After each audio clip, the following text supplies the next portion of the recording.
when the Earth began to upgrade, and everyone went to other worlds to seek refuge. I was the only one left forgotten. Even the gods couldn't detect my existence. All because I had a special constitution. Just now I discovered that the school, the streets, and my home were all empty. If I felt like everyone had vanished into thin air, and time remained frozen while I was confused, an angel appeared behind me and told me about everything that had happened here. Since Earth's experience points were full, it needed to evolve to the next stage. Time would stop for 10 years, and divine power would fill the entire world. Humans could peer into the secrets of the universe and themselves through status windows, just like high-level beings such as angels. But Earth would also upgrade to the Great Catastrophe era, and to prevent humanity's extinction, the gods sent humans to another world to learn divine power, giving them time to adapt and train. However, because I had special skills, the god couldn't detect my existence, thus leaving me behind to compensate me. God's messenger Rita would accompany me for 10 years. But Earth was currently in a phase without divine power, so I couldn't learn divine power at all. All I could do was desperately train my body. During this time, Rita helped me solve the food problem. I didn't even need to worry about washing dishes.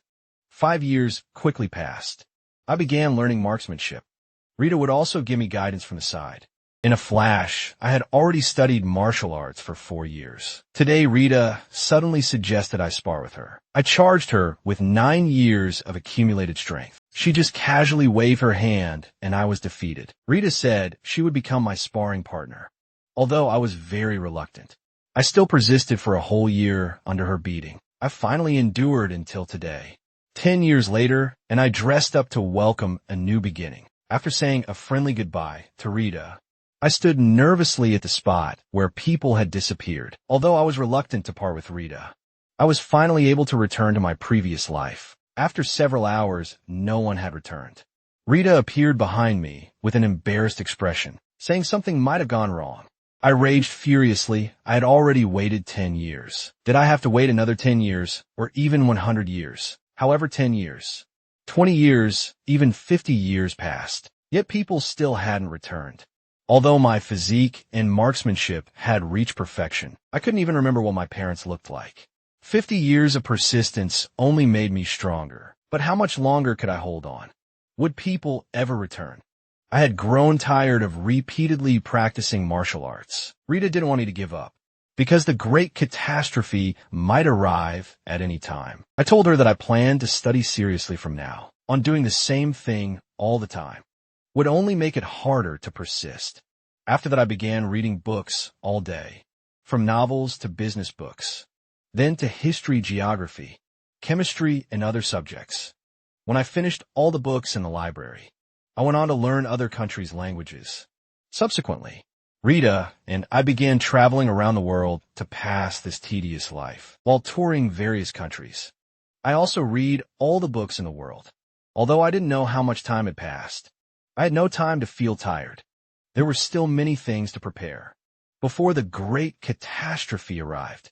Rita hadn't expected that even after hundreds of years had passed, I still firmly believed that humanity would return. She prayed, please send all humans back before Lue reaches his limit. She didn't want to see me give up on life. After finishing all the books, I began learning butchery techniques while I was absorbed in processing wild boar. Rita told me that 274 years had now passed. This was a long time even for an angel. She hadn't expected me to keep preparing for the future. I acted as if I hadn't heard, focusing on my work as a butcher. By the 300th year, I had completely mastered butchery techniques. Then I learned forging, but after 5 years, I had only made one sword. Rita laughed and said, this sword probably couldn't even cut through a radish. Although she mocked me verbally, she wanted to keep the sword as a memento. Over the next 50 years, I made various kinds of weapons, but none of them satisfied me. Until a century had passed, I finally created a perfect spear. After mastering butchery and forging, I began studying martial arts again. By this time, I no longer cared what year or month it was. Fortunately, Rita had been accompanying me all along, but with humanity's delayed return, Rita began to worry. What would happen if I reached my most desperate moment? If only she could bring some new experiences. After thinking for a long time, Rita suddenly realized the only thing I hadn't experienced seemed to be romantic love between men and women. As soon as this thought appeared, Rita's face instantly turned red with embarrassment. She felt she must be crazy. How could an angel have such ridiculous thoughts? But Rita thought that if I was willing, she wouldn't mind just then. I noticed something unusual and quickly called out to Rita. Seeing her confusion, I pointed to the sword swaying at Rita's waist. This was the one she had taken as a memento back then, but unexpectedly this sword instantly flew out on its own. In her urgency, Rita hurried to chase after it. But just then my clothes changed back to what I wore on the day. Time stopped. Everything was slowly returning to its original state. Rita prayed to God not to take away this sword. But when she looked down, she realized the great catastrophe era had already arrived. Iblo also began to fly upward. Rita had wanted to say goodbye to me properly, but she couldn't resist God's power either.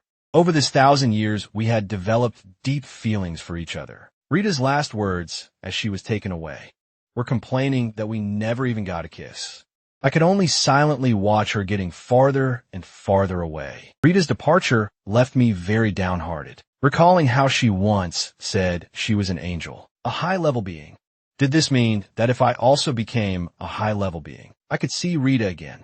The world's reset ended, and people gradually began to return. When I opened my eyes again, I was surrounded by crowds of people. Status window also appeared before me. Everyone was discussing their experiences over the past 10 years. This meant they had 10 years of divine power training experience, while I had fallen behind by a full 1,000 years. But now I only wanted to see my parents, because I had almost forgotten what they looked like. When I returned home, a familiar voice suddenly called out. The moment I saw my mother, all the familiar memories flooded back. Even though 1,000 years had passed, there was still no distance between us. The dinner scene was exactly the same as before. The only difference was that my parents' conversation was all about their otherworldly experiences. When they asked about me, I was afraid they would worry, so I brushed it off according to what they said. Despite having 10 years of training, it seemed not many people could control divine power well. I chatted with my parents late into the night and reluctantly returned to my room. Then I discovered that the spear I had spent 100 years forging hadn't disappeared. I could only think this was because of Rita. This was good. I wouldn't need to look for new weapons when fighting monsters. I opened the status window and saw that this spear had an attack power of 800 points. I didn't know if this was high or low, so I began searching online for information shared by people who had returned from other worlds. I first organized information about levels. Levels 1 to 5 were ordinary human level. It was said that in other worlds, the standard for selecting soldiers was usually level 7, and those above level 10 could obtain professions, like swordsman or archer after reaching level 50. One could get a second profession change opportunity, which was also seen as a symbol of being an expert. When reaching level 100, a third profession change was possible, and after the third profession change, leveling difficulty became hellish.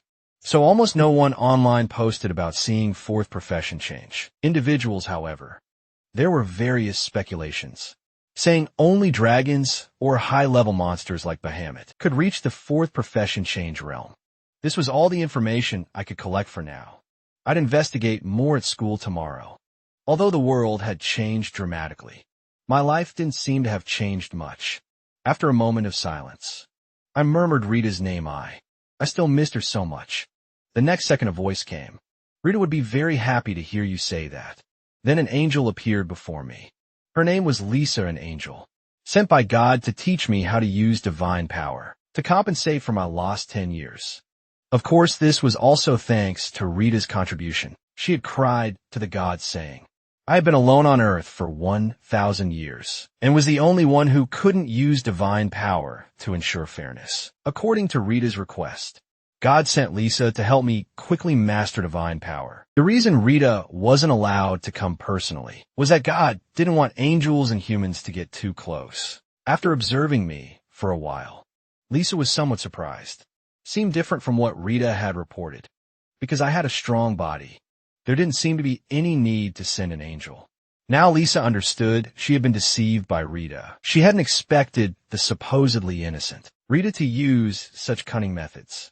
But since she had already accepted the task, Lisa said she would help me master divine power skillfully in the coming days. She was a high-level angel, and just by staying by my side, she could activate the divine power within me and increase my divine power, cognition, and control efficiency tenfold during the period without divine power. Even being with Rita for 1,000 years wouldn't have had this effect. Now was the great catastrophe era, and Lisa estimated it would take a year for me to master divine power. So for the entire next year, she would sit on my head seeing my concern. Lisa said she had cast magic so that lower beings couldn't see her. I went out early the next day, but because of my skill, no one could detect my existence yet. And this skill couldn't be turned off no matter what. However, the angel Lisa said my skill was good. In her view, all the skills these people around me were showing off combined couldn't compare to mine. This was a good opportunity to gather intelligence. During this time, I heard about a powerful being called the Empress. This was a female student from our school who had performed excellently in the other world. I also learned that dungeons with level restrictions would appear. So I asked Lisa about it through her explanation. I learned that dungeons were a type of trap, and the ones who set them was God. There were various monsters inside. God would place bait to lure monsters into the dungeons. Once the dungeons were filled with monsters, he would seal the exits and trap them inside. But humans were different from monsters. As long as they had the appropriate qualifications, they could freely enter and exit. This was how gods created relatively safe hunting spaces for humans. However, dungeons would naturally disappear after a certain time, so the monsters inside had to be dealt with before then. However, there were also some powerful monsters in the world. Some could destroy traps, and some could even create dungeons as camouflage. So Lisa warned me never to be careless. The monsters in the early stages of the Great Catastrophe were all relatively weak, so she suggested I could hunt monsters now to level up. After all, I had a monster-like body and could easily defeat low-level monsters around level 25. Just then Lisa seemed to sense something. Told me I could engage in real combat soon. As soon as she finished speaking, a commotion came from outside the classroom.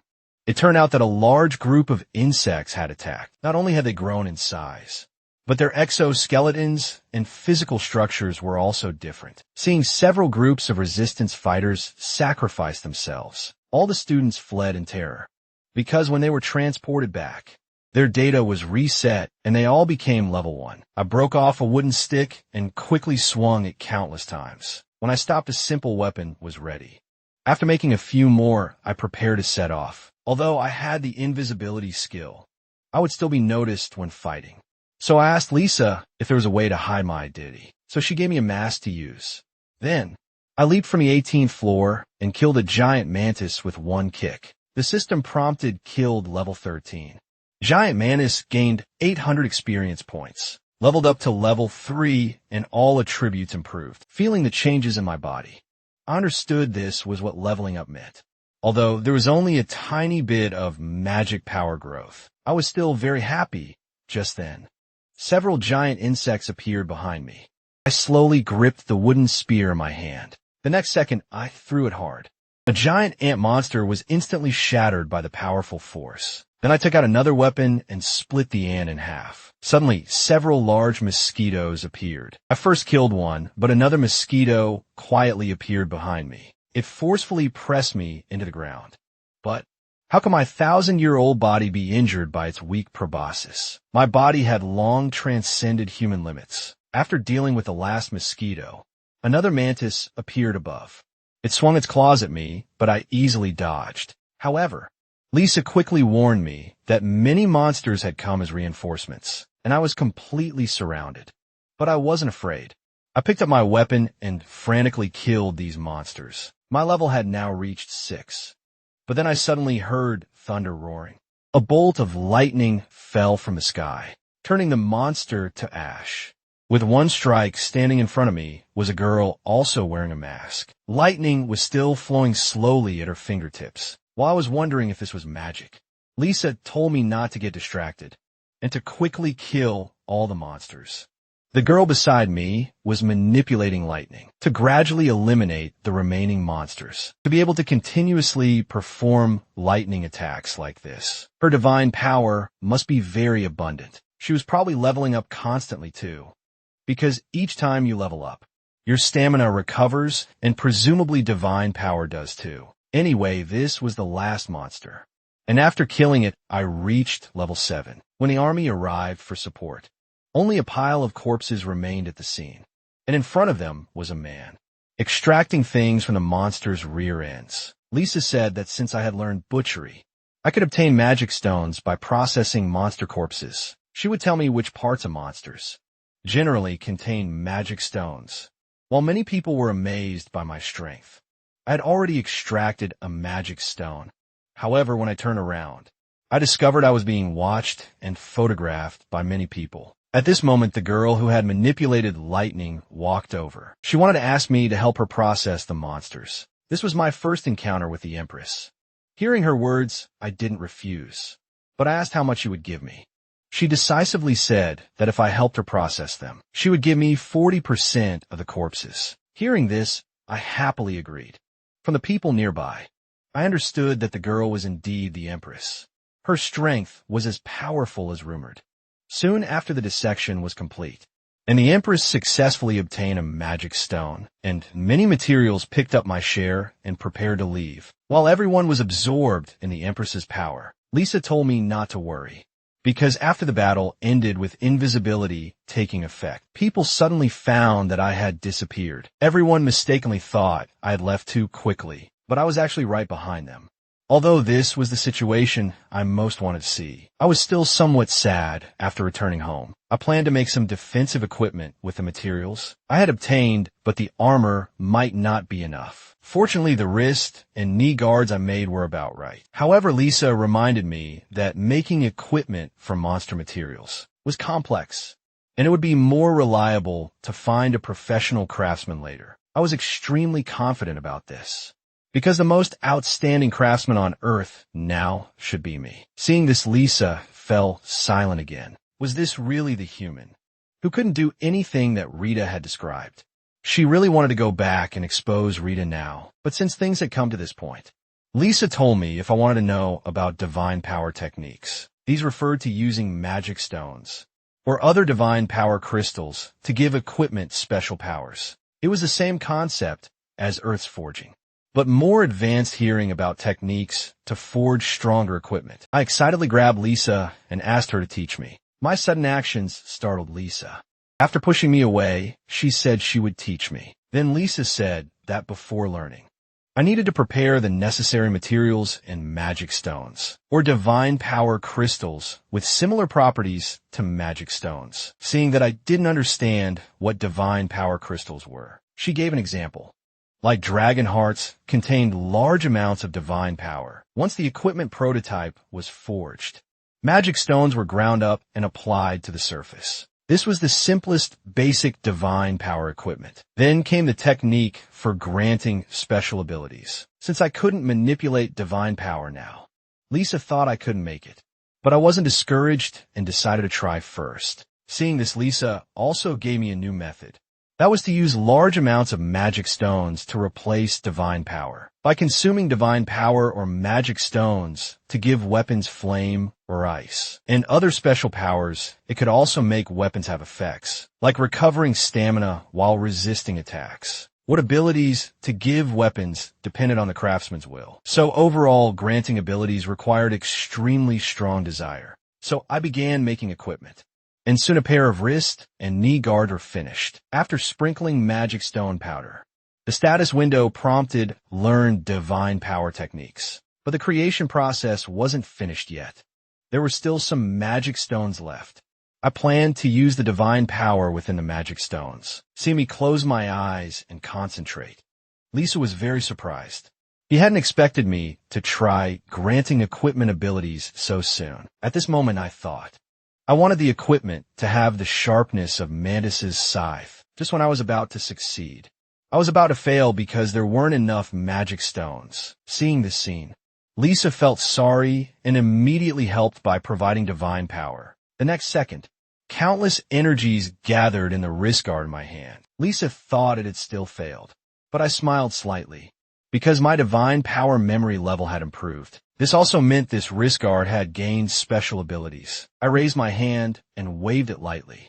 The iron chain nearby was instantly cut, and its ability was exactly what I had just imagined. Although Lisa had helped succeeding on the first try earned her praise, but since I had just destroyed the park swing, I hurriedly fled. Lisa was speechless because she could have restored it with magic. The next day, I explained to my mother. For a long time, I said I just wanted to go out for a walk, and finally succeeded in getting outside. Halfway there, I told Lisa I really wanted to see the Empress again, because I was very interested in the divine power she controlled. The Empress's abilities seemed to far exceed those of others, who had gone to other worlds. But Lisa said this wasn't anything special. After all, she had 10 years of experience. In Lisa's view, I was the one who was truly special, being able to process monster shells without divine power. Even she had to be amazed by this. Just as she finished speaking, Lisa suddenly stopped, seeing her turn around. I asked what had happened. Lisa said she sensed a group of monsters approaching, led by a level 35 ice wolf. Hearing this, I was shocked, because Lisa had said before that there were no high-level monsters. In the early stages of the Great Catastrophe, helplessly, Lisa explained that she had felt something was wrong since yesterday, because on the second day of the Great Catastrophe, the monsters we killed were already over level 10. Now, there was a problem with Earth. Lisa thought she might need my help next. Before I could ask more questions, she urged me to hurry up. The situation over there seemed urgent. And Lisa also explained why the monsters were so strong on the way. God had transferred humans before the Great Catastrophe arrived, but left the animals on Earth. Because God thought leaving animals on Earth for 10 years wouldn't be a problem. But due to an unknown error, Earth's timeline had seriously shifted. Finally, 10 years had passed in other worlds. But on Earth, it had already been 1,000 years. During this 1,000 years, I had focused on doing things and being with Rita, so I couldn't notice the change in time at all. Although time had reset, the animals that should have lived for 10 years had unexpectedly survived for 1,000 years. The result was obvious. Now Earth's animals had become very strong and intelligent. When Lisa brought me to the scene, it was already covered in blood. Lisa said she had already reported the situation yesterday, but before adjustments arrived, she hoped I could take on the task of clearing out monsters and would give reasonable compensation afterward. However, looking at this pack of vicious wolves, I understood this task probably wouldn't be easy. Fortunately, the current wolf pack wasn't very strong and wouldn't make me retreat. I immediately picked up my spear and leaped up, then killed toward the wolf pack on the ground. Even the strongest ice wolf died on the spot under my strike. Because of yesterday's leveling up, my strength had also greatly improved. There were about 70 monsters on the scene, and their leader's death didn't make them give up. But the other small monsters were even less of a match for me. While I was killing the small monsters, cries for help came from behind. Some people who hadn't had time to evacuate were now surrounded by wolves. Unlike the safe hunting environment of other worlds, facing these wolves, the level reset, people couldn't use magic to resist at all. At the critical moment, I arrived with my spear for rescue. With just one thrust, 2 wolves were killed when I reached level 9. From experience, I stopped because I didn't have a profession. I couldn't reach level 10. But fortunately, excess experience would be stored after I rescued them. The people on the scene recognized me. I was the masked man from S University yesterday, but the title they gave me was very unpleasant. S University's proctologist. Strong warrior famous for speed. This made me uncomfortable, while Lisa mocked me from the side. In the middle of continuing to kill wolves, something shocking happened. One of the gray wolves actually held a man hostage. Looking at its skillful manner, Lisa thought it probably wasn't the first time it had done this. However, in the face of absolute strength, such tricks still seemed pale and powerless. While speaking, my spear had already pierced through the gray wolf. Seeing that I was out of weapons, the wolf pack prepared to launch a fierce attack. But under Lisa's guidance, my fighting skills were equally strong. The wolves could only die quickly. one by one under my iron fists. Soon I had killed over 70 wolves. When preparing to butcher, the spear was very inconvenient. I need to make a specialized butchering knife later. There were too many corpses this time for me to handle alone, so I negotiated with the arriving army to sell them. Part of the materials excluding the magic stones. Thus this hunt ended after waiting not long. The army brought over the money for the materials. They were very generous, and Lisa also suggested I could build good relationships with the army in the future. Not long after the battle ended, the invisibility effect began to take effect. After confirming that no one could see me, I slowly walked home. I had to continue preparing when I got back. I believed the monsters would get stronger and stronger. When I arrived near home, I opened the status window under Lisa's guidance. Next, I had to choose my profession. There are many types currently available. Among them, assassin was the first. I ruled out having invisibility was enough. Lisa also told me that when I could master divine power, invisibility could become an active skill. There were 23 professions total to choose from, and I had trouble deciding.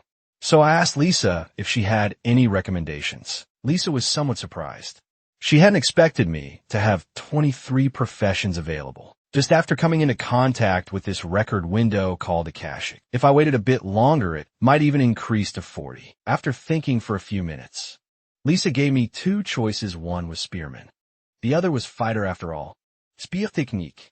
And fighting techniques were what I had always practiced, although getting beaten up was a frequent occurrence. During that period, Lisa thought I was lucky. Opportunities to learn techniques directly from an angel weren't common. She also told me not to worry. When my level got higher, I would have many opportunities to choose sub-professions. Finally, I made up my mind and chose to become a spearman. I chose this profession thinking I could have weapons no matter what. A spearman's destructive power was definitely greater than a fighter's. However, when I pressed confirm, the window changed differently. So I quickly told Lisa that there was an additional profession called blood spearman. This shocked Lisa immediately, because those with descriptive prefixes were unique professions. They were custom-made professions for each chosen person, possessing power far beyond original professions. Lisa told me I must choose blood spearman. Although unique professions required higher experience for leveling, their value was greater as I pressed the confirm button. The accumulated experience also brought me to level 18. But I soon discovered that although I had pressed blood spearman, it had become blur spearman instead, with the effect of increasing attack power by 10% while in stealth. This also seemed to be because of my innate cosmic loner title, which caused changes during profession acquisition. Seeing it wasn't the domineering blood spearman, I immediately regretted it. But now there was no way to choose again at this time. After confirming the profession, a power also flowed into my whole body. My body became even stronger. According to Lisa's speculation, with my current growth rate, I might not be able to obtain divine power, even during the second profession change. And I didn't gain any new active skills from this profession change. Fortunately, Lisa's words reassured me greatly. She said if I couldn't gain skills in the second profession change, either the window would keep recording. By the third profession change, I would definitely gain powerful skills. After digesting what I had gained, Lisa told me to hurry out. She wanted to take me to continue eliminating monsters. Besides me, there were other agents taking on tasks, so I only needed to be responsible for my own area. The Empress had also become one of the agents eliminating monsters. This was the task heaven gave us. If achievements exceeded others, rewards would increase accordingly. We soon arrived at our destination. Ahead was a huge brown bear facing its terrifying power. Many people could only run frantically, but I excitedly raised my spear. However, before I could attack, huge sounds and vibrations suddenly occurred around us. I thought it was the army firing rockets. But Lisa slowly pointed ahead, because the source of the vibrations was the brown bear. It was fighting with army personnel. These attacks were like scratching an itch to the brown bear. Previous news had also mentioned that the government had invited many ability users to protect the city together, but they hadn't arrived yet. Seeing that the soldiers probably couldn't hold out, I directly put on my mask.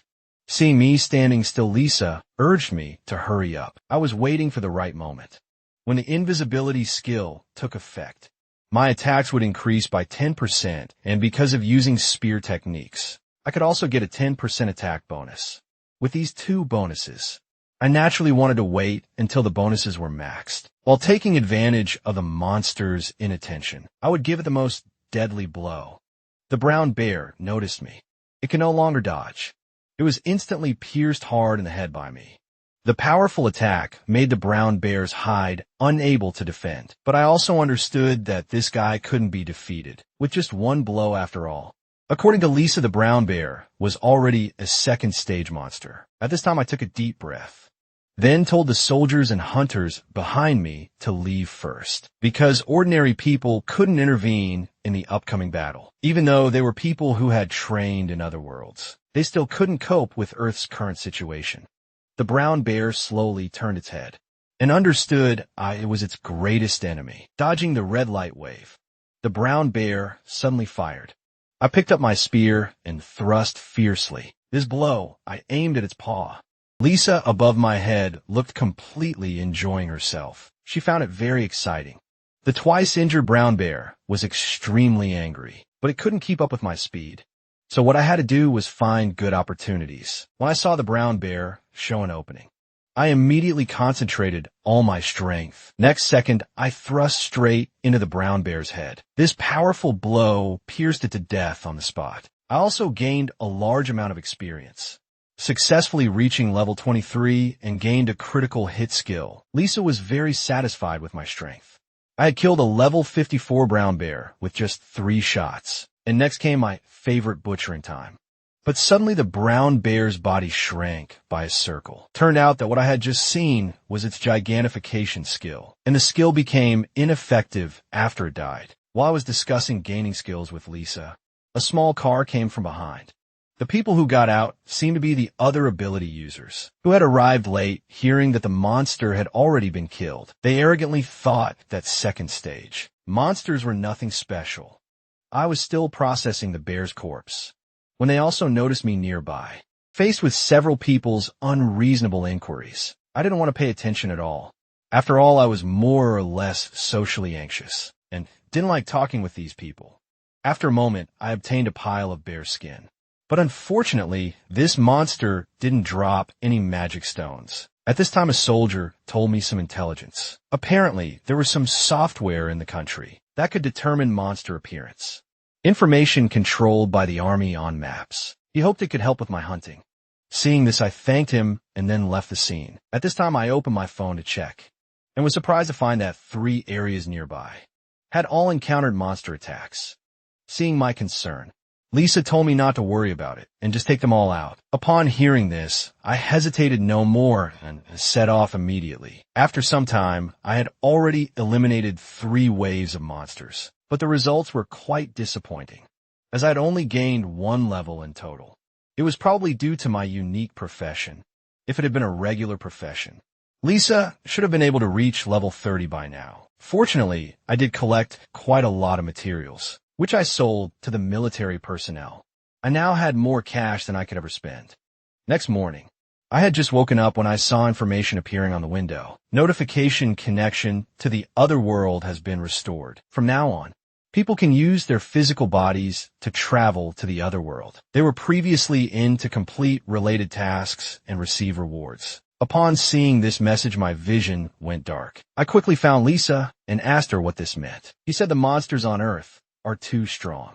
So they've decided to send humans back to the other world so they can safely accumulate experience points. Everyone else could go to the other world whenever they wanted, but I alone couldn't. This made me feel extremely dejected.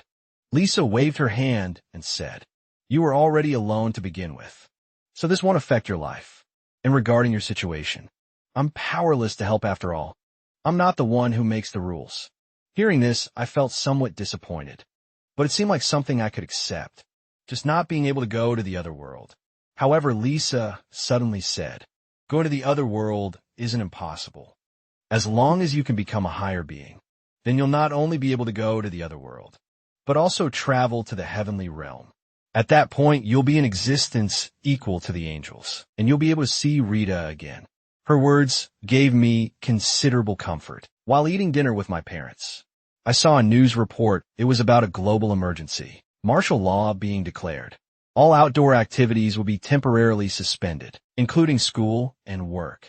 Seeing this news, I understood that the country could no longer guarantee people's safety. So I suggested to my parents that they return to the other world for refuge. I could live well on my own. At this moment, my mother said, "You must be that masked person who appeared in the news. I knew it was you the first time I saw it." In the end, my parents also followed my suggestion and went to the other world. What I didn't expect was that Lisa also had to leave. She needed to go back to collect task rewards. Before leaving, I asked her to bring me back some ice cream. After Lisa left, I used money to build a new base where I processed various materials. A few days later, Lisa returned, and she actually appeared in her true form. Then she extended her hand, saying she wanted to give me the reward for this task. When I grasped Lisa's hand, I was instantly notified that the Heaven Agent task had been completed. The reward was add 1 to all attributes. Plus, I received the Eternal Flame. I was about to ask what the Eternal Flame was when I saw Lisa wiping her hand with a disgusted expression, saying, "The Eternal Flame is a flame that never extinguishes." It's not only the most precious flame in heaven, but also an essential tool for forging high-level equipment. More importantly, this was carefully selected for you by Rita. Hearing this, I said happily, "She still knows exactly what I need as always." During Lisa's return to heaven, she had also investigated the reason why the monsters had become stronger, because the god had used their power to stop time. This caused all living beings on Earth to be affected by the god's power, making them stronger and more violent. Next, Lisa brought me a new task to create a destruction trap. It could automatically attract monsters into it, then trap them like a dungeon before destroying all the monsters. This was also the only way to escape Earth's predicament. Of course, the more difficult the task, the richer the reward would be. The monsters would corner humanity on the 4th day, and if left unchecked, they would become even more rampant. But Lisa seemed to already know my decision, and immediately pulled out a full sack of materials. Inside were not only magic stones as big as ostrich eggs, but also 3 types of metal materials exclusive to heaven. What made me even more delighted was this set of the finest tools from heaven. Finally, there was this complex crafting blueprint. These high-level items instantly triggered my forging desire. Same time, I asked Lisa to prepare my reward in advance. Seeing this, Lisa smiled slightly, saying this reward would definitely surprise me. Hearing this, I immediately changed into my forging attire. Now just sit back and watch my performance. Then I took out the largest magic stone and fed it to the eternal fire. After the flame completely dissolved the magic stone, I took out my hammer and struck it 82 times. Only then did I manage to create this small cube. Lisa watched my forging technique in amazement. She sighed. If your class were changed to blacksmith, you might be able to create weapons capable of challenging the gods. But this had only given the trap its initial form. Next, I needed to carve special patterns on it, according to the blueprint watching me work so earnestly. Lisa could now understand why Rita, despite being a high-ranking angel, would fall for a lowly human. A few hours later, I suddenly put down the engraving knife in my hands. A cube with a lustrous surface and complex patterns began to float. At the same time, I gained the legendary creator title, with the effect of increasing production efficiency by 20%. Looking at the divine power cube in my hands, Lisa's eyes were filled with disbelief. She couldn't believe I'd finished it so quickly. In fact, I had worked for a full 5 hours. Hearing this, Lisa finally realized she had been watching me work for so long. After taking the cube in her hands, Lisa understood I had crafted it perfectly. However, to prevent me from becoming too proud, she told me this work barely passed the requirements. Now only the final divine art step remained, which required Lisa to call her companions to help. While I was hopefully expecting Rita to come as well, the next second, other angels appeared instead. They discussed the details of performing the divine arts together, while also marveling that a mere human could create this destruction trap. After everything was ready, I held the energy stone and waited for the three angels. But they said, "You just need to have the firm. We'll leave the rest to us soon."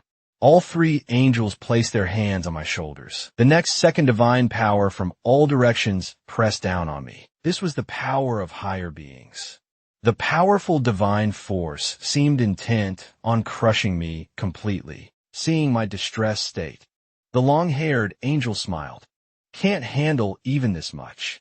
I immediately retorted, "This is nowhere near enough." I had to concentrate and create something with extreme allure to monsters, something that animals lonely for 1,000 years couldn't refuse. After I determined the will I wanted to imbue, energy instantly burst forth from within my body. After a flash of brilliant light, an even more complex cube slowly materialized. It even had two rare attributes attached. These were random attributes added when craftsmen used divine arts, greatly enhancing the trap's power.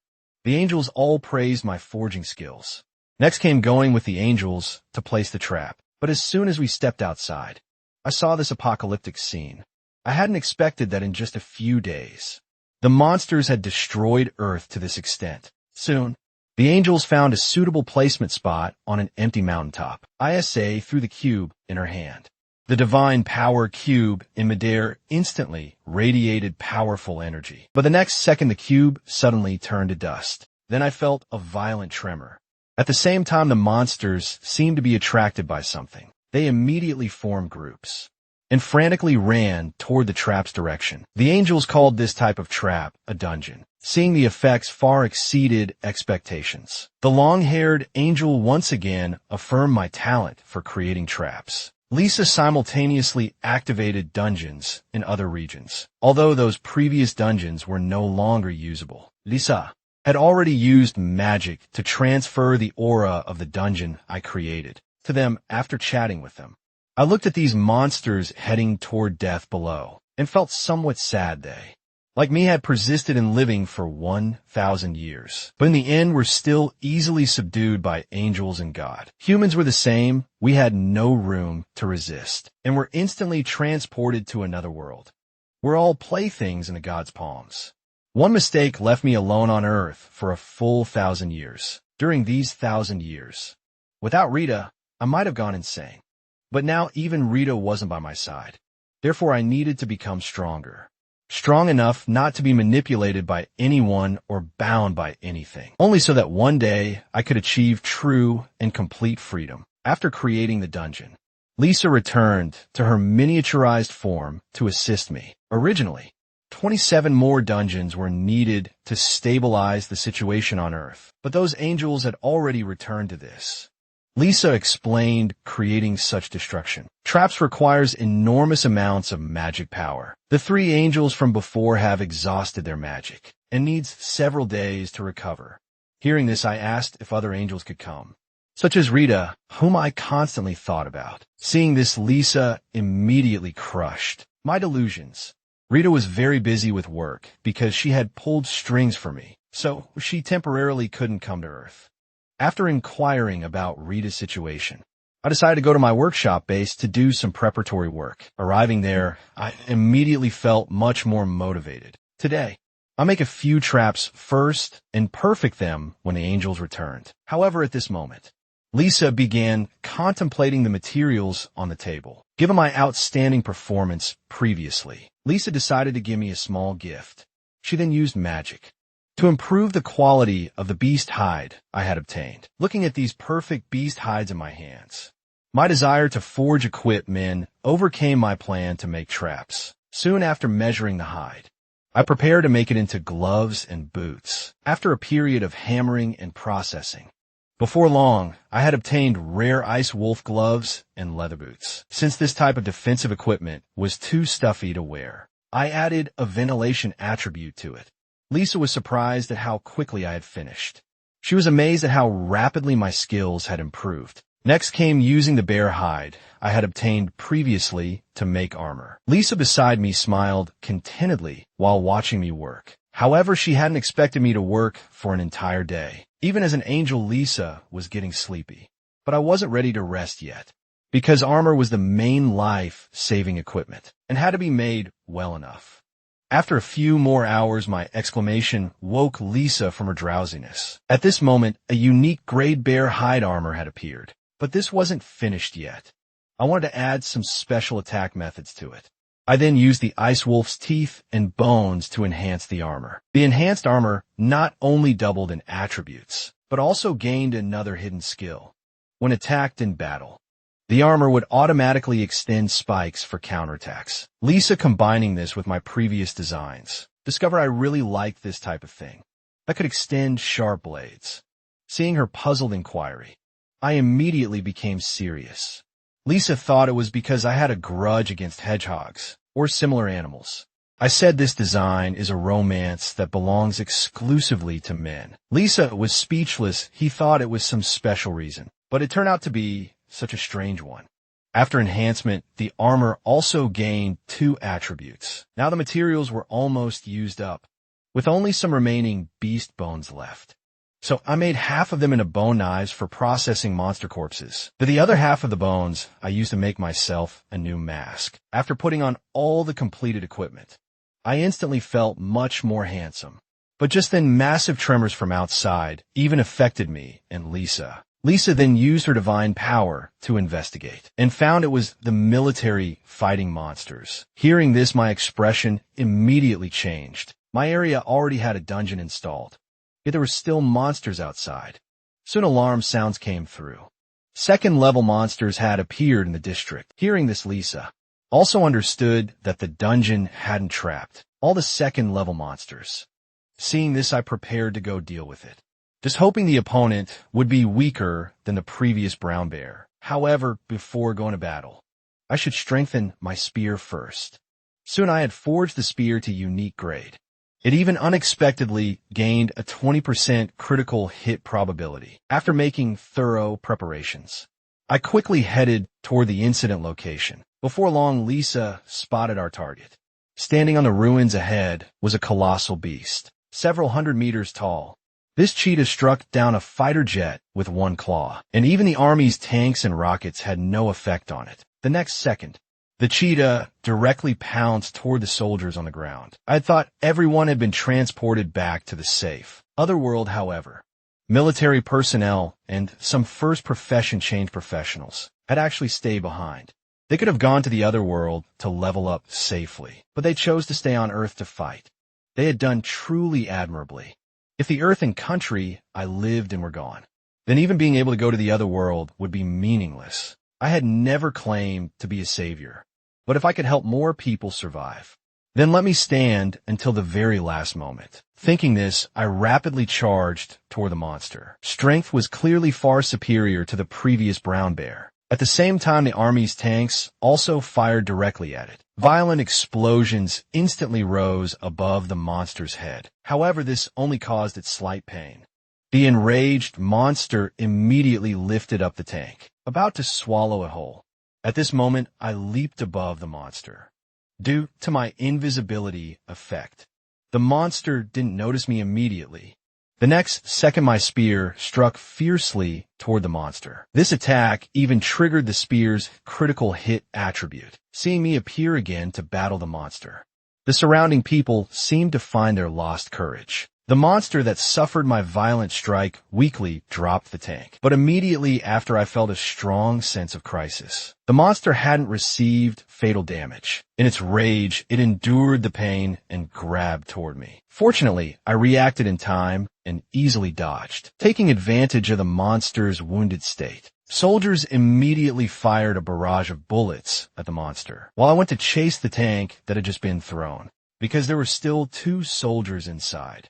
After opening the tank's top cover, I told them to quickly grab onto me and leave. After rescuing them, I immediately leaped into the air. The next second, I landed heavily on the ground. The soldiers who had narrowly escaped death thanked me breathlessly. They even said they wanted to become my loyal fans. However, the monster that had recovered also noticed me. It was preparing to eliminate the enemy most dangerous to it first. Seeing this, I told the 2 soldiers behind me to leave first. Lisa said worriedly, the monster has locked onto your aura, so your invisibility skill cannot activate. Hearing this, I told her not to worry.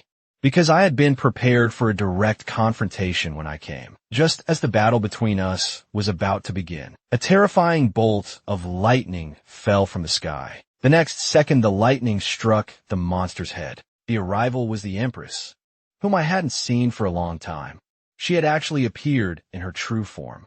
However, the cheetah that had endured the Empress's attack actually wanted to use me as a target for venting. Seeing this, I wasn't afraid of it at all. I dodged this terrifying offensive with a backward jump, but the cheetah actually seized the moment when I was in midair and rammed toward me furiously with its head. Seeing the scene, even the Empress on the aircraft was worried for me. However, people below quickly noticed something was wrong. I hadn't actually been knocked away. Instead, I had deliberately lured the cheetah to attack me, then used the armor's attached skill for a counterattack. Sudden spikes caused the cheetah to suffer heavy damage again. The next second, it began running frantically, trying to shake me off. It even crashed hard into the building ahead. But I'd already seen through its intentions. How could I let it succeed? Leaping into the air, I used the momentum to pounce toward the cheetah. The next moment, my spear achieved another critical hit and fiercely pierced through the cheetah's body. Having suffered repeated damage, the cheetah was now somewhat unable to cope. Seeing this, the army's tanks also began firing at it. The first profession change. People on the ground also charged forward. Originally, first-level attacks had no effect on second-level monsters, but even an elephant would fall to the mouths of a million ants, let alone the cheetah that was no longer at its peak. I had thought that by now the cheetah was powerless to struggle, but Lisa told me to quickly deliver the finishing blow, because this leopard was currently attempting to evolve to the third level. Soon the cheetah's wounds underwent terrifying mutations, with many tentacles growing from them. This was a sign of evolution in progress. Its evolution wasn't complete yet. If we didn't eliminate the tentacles and kill it while we had the chance, the consequences would be unimaginable. The Empress in the sky also launched an attack at this moment, but even when struck by lightning, the cheetah's tentacles still rapidly grew out. Seeing this, the Empress understood that the level gap with the monster was too great. Her attacks couldn't kill it. However, she soon thought of a solution. The Empress said she could apply a buff to me, but this magic would drain all her divine power, and she wasn't sure if I could slay the monster. But there was no time left. I immediately told her to give it a try. Hearing this, the Empress hesitated no more and jumped down from the aircraft. The next second, in an instant, the Empress suddenly landed before me. After giving me instructions, the Empress stood up at the same time. Powerful lightning power slowly gathered in her hands. When the Empress's magic took effect on me, the system notified me that I had gained Spirit Thunder. In this state, my attack movement, speed, and critical hit rate would all be greatly enhanced. Moreover, attacks would have a certain probability of dealing additional thunder damage, but afterwards it would bring certain negative effects. Seeing all the enhancements on my body, even Lisa hadn't expected the Empress to have such powerful buff magic. Feeling the unprecedented powerful force within my body, I immediately shattered all the tentacles and fiercely penetrated the monster's body. The next moment, I even triggered the additional thunder damage. Faced with my enhanced strike, the monster was finally successfully slain by me. The experience gained also brought me to level 28. After the battle ended, I collapsed directly to the ground, while Lisa praised me for doing well. The Empress was still observing whether the cheetah was dead, while I wondered if she hadn't gained any experience points to this. The Empress told me that she and I weren't in a party, so she couldn't gain experience points. Hearing this, I was dumbfounded. This was the first time I learned about this system. Lisa thought someone like me didn't need to party up, so there was no need to know about it. After confirming the monster's death, the people below began cheering. But soon came the time to distribute the loot. The dead cheetah had also shrunk considerably in size. However, just as these people were about to act, I stopped them. I said that when it came to distributing loot, my share should be the largest. After saying this, I also asked the Empress how to distribute it fairly. The Empress thought I should get 60%. She would get 20%, and the remaining people would split the final share. Her distribution satisfied me greatly, so I turned to look at the others. Seeing no one stood up to object, I directly jumped onto the top of the cheetah. The next second, I extracted from its body a magic stone close to 3rd level. After obtaining the item, I sought the Empress's opinion, and she also agreed to let me take the magic stone. However, the remaining people couldn't accept this distribution method. After all, this was the high-level magic stone. Seeing this scene, Lisa became even more hopeless about these low-level people. I then remember my mother's teaching when disputes arise. Fists are the best communication tool. I immediately smashed the magic stone back into the monster's body. Then I let these people distribute it themselves. But if my share was even slightly less, then everyone present shouldn't expect to leave safely. Feeling my terrifying pressure, everyone finally sobered up considerably, so they all agreed that I should take the magic stone. Hearing this, I smiled with satisfaction indeed. In the age of catastrophe, brute force was still needed to solve problems. When I went to retrieve the magic stone again, the Empress asked me to handle her share of the materials. The compensation would be giving me 40% of her share, and she only wanted the leopard's hide, giving me all the bones. Hearing this, I immediately agreed. Soon I had skinned a lot of beast hide, but due to the large quantity, the Empress started making phone calls to have people come and take it back for her. The remaining people also wanted to do the same as the Empress, but I didn't have a good attitude toward them. They continued to ask for my help. They wanted to quickly get their loot and then go to the other world. But this time I needed to take 50% of all materials, having no choice. Everyone had to agree to my terms after processing all the materials. I prepared to return home, however. The Empress called out to me. She said my invisibility technique was very strong. If she didn't concentrate, she would almost fail to notice me. The reason she called out to me was because she wanted to party up with me. To this, I decisively refused her. Fortunately, the Empress didn't persist, as she still had to continue fighting on Earth. Perhaps we would encounter each other frequently in the future. She then handed me a business card, telling me I could contact her anytime if needed. After saying this, the Empress turned and left, directly taking the business card. I looked at it. It turned out the Empress's name was Marai. However, I didn't plan to contact her, so I put the business card in my pocket. Having obtained so many materials, I returned home with Lisa to continue crafting things. Then we returned to the workshop for the following time. I still chose to make some traps. First, Lisa was contemplating why the monsters on Earth were so strong. The catastrophe had only recently arrived, yet 3rd-level monsters had already appeared. Seeing Lisa's frantic appearance, I told her to go ask the god. But Lisa was somewhat puzzled seeing my calm demeanor, because there weren't even any second change professionals on Earth yet. But monsters had already evolved to the 3rd level. Although with the god's help, humans could go to the other world to complete safe tasks and strengthen themselves. However, the monsters' evolution speed far exceeded that of humans. This way, balance couldn't be maintained. I calmly said, since we can't find any solution now, we might as well do what we can. During our later conversation, I learned that apparently only my country had 3rd-level monsters. I said if that's the case, then the monster's rapid evolution is very likely caused by the destruction traps. Lisa was also surprised by my strange idea. But upon reflection, she realized this hypothesis was very likely true. The monsters had felt threatened by the traps, and under extreme pressure, they began evolving frantically.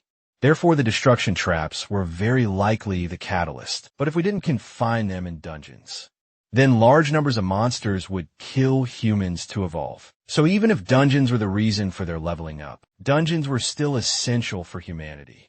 Understanding this, I continued crafting destruction traps. Lisa had been watching me for a long time now. She had suspected that only forging these things could make me happy. But I made this equipment and traps only to experience various different new things. After all, during those static 1,000 years, I had never experienced such novel things. Hearing this, Lisa told me that as long as I became stronger, there would be more different things waiting for me.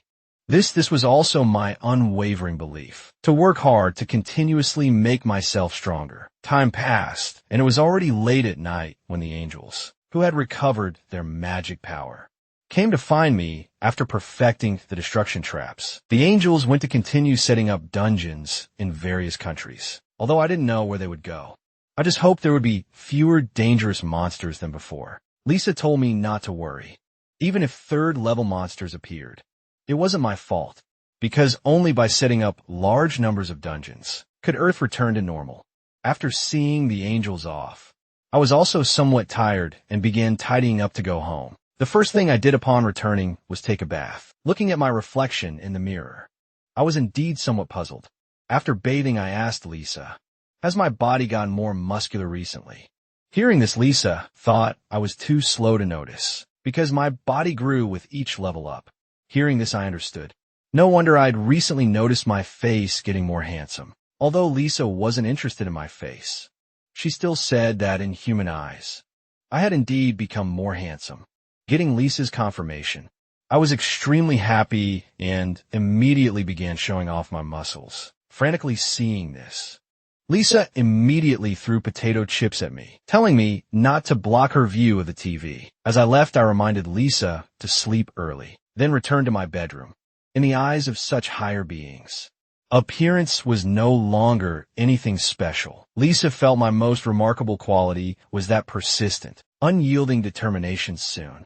The next day arrived. When the first ray of morning sunlight came through the window, I slowly awakened from my dreams. But then I discovered the system had suddenly issued a notification. It turned out I had gained another new skill, rest. After hearing I had gained the rest skill, Lisa hurriedly flew over seeing me take this skill so lightly. She told me that mastering rest had an SS level difficulty. Lisa was curious how I had learned it, because even she hadn't mastered it. This was all because in the past, every night I would study how to sleep more comfortably, so today it naturally awakened. Understanding the acquisition conditions, Lisa now knew why she hadn't mastered it. But from Lisa's words, it seemed the skill's purpose was simply to rest. Well, however, I quickly discovered a contradiction. If that was its only function, Lisa wouldn't have been so surprised before. So I immediately asked her to quickly tell me the skill's advantages. But before that, she decided to first tell me about skill evolution. To related information, all the skills we obtained could continue to grow, just like profession advancement. After evolution, the skill's power would be greatly enhanced. My combat arts, spear arts, and rest skills could all continue to evolve. However, forging and butchering had already reached their limits. Invisibility wasn't yet an active skill, so it couldn't evolve for now. But the reason my combat arts and spear arts hadn't upgraded yet was because the upgrade conditions were too difficult, seeing I still wasn't clear on the specific requirements. Lisa told me to open my information panel and check, but after seeing the evolution conditions required, I was immediately dumbfounded. Spear arts evolution simply couldn't be achieved in the short term. I hadn't even seen a real third-level monster yet, let alone obtain a fourth-level magic stone. The rest skill would only have significant effects after evolution. Currently, it could only make recovery during sleep stronger. But I was only level 28 now and didn't even know divine power. Magic skills couldn't improve. Future battles would only become increasingly difficult. Lisa judged that my slow leveling was probably due to my unique profession. The reason I was currently stronger than everyone else was thanks to the supreme martial arts I had practiced during the 1,000 years. But as time passed, once everyone advanced and strengthened their divine power, I would quickly be left behind.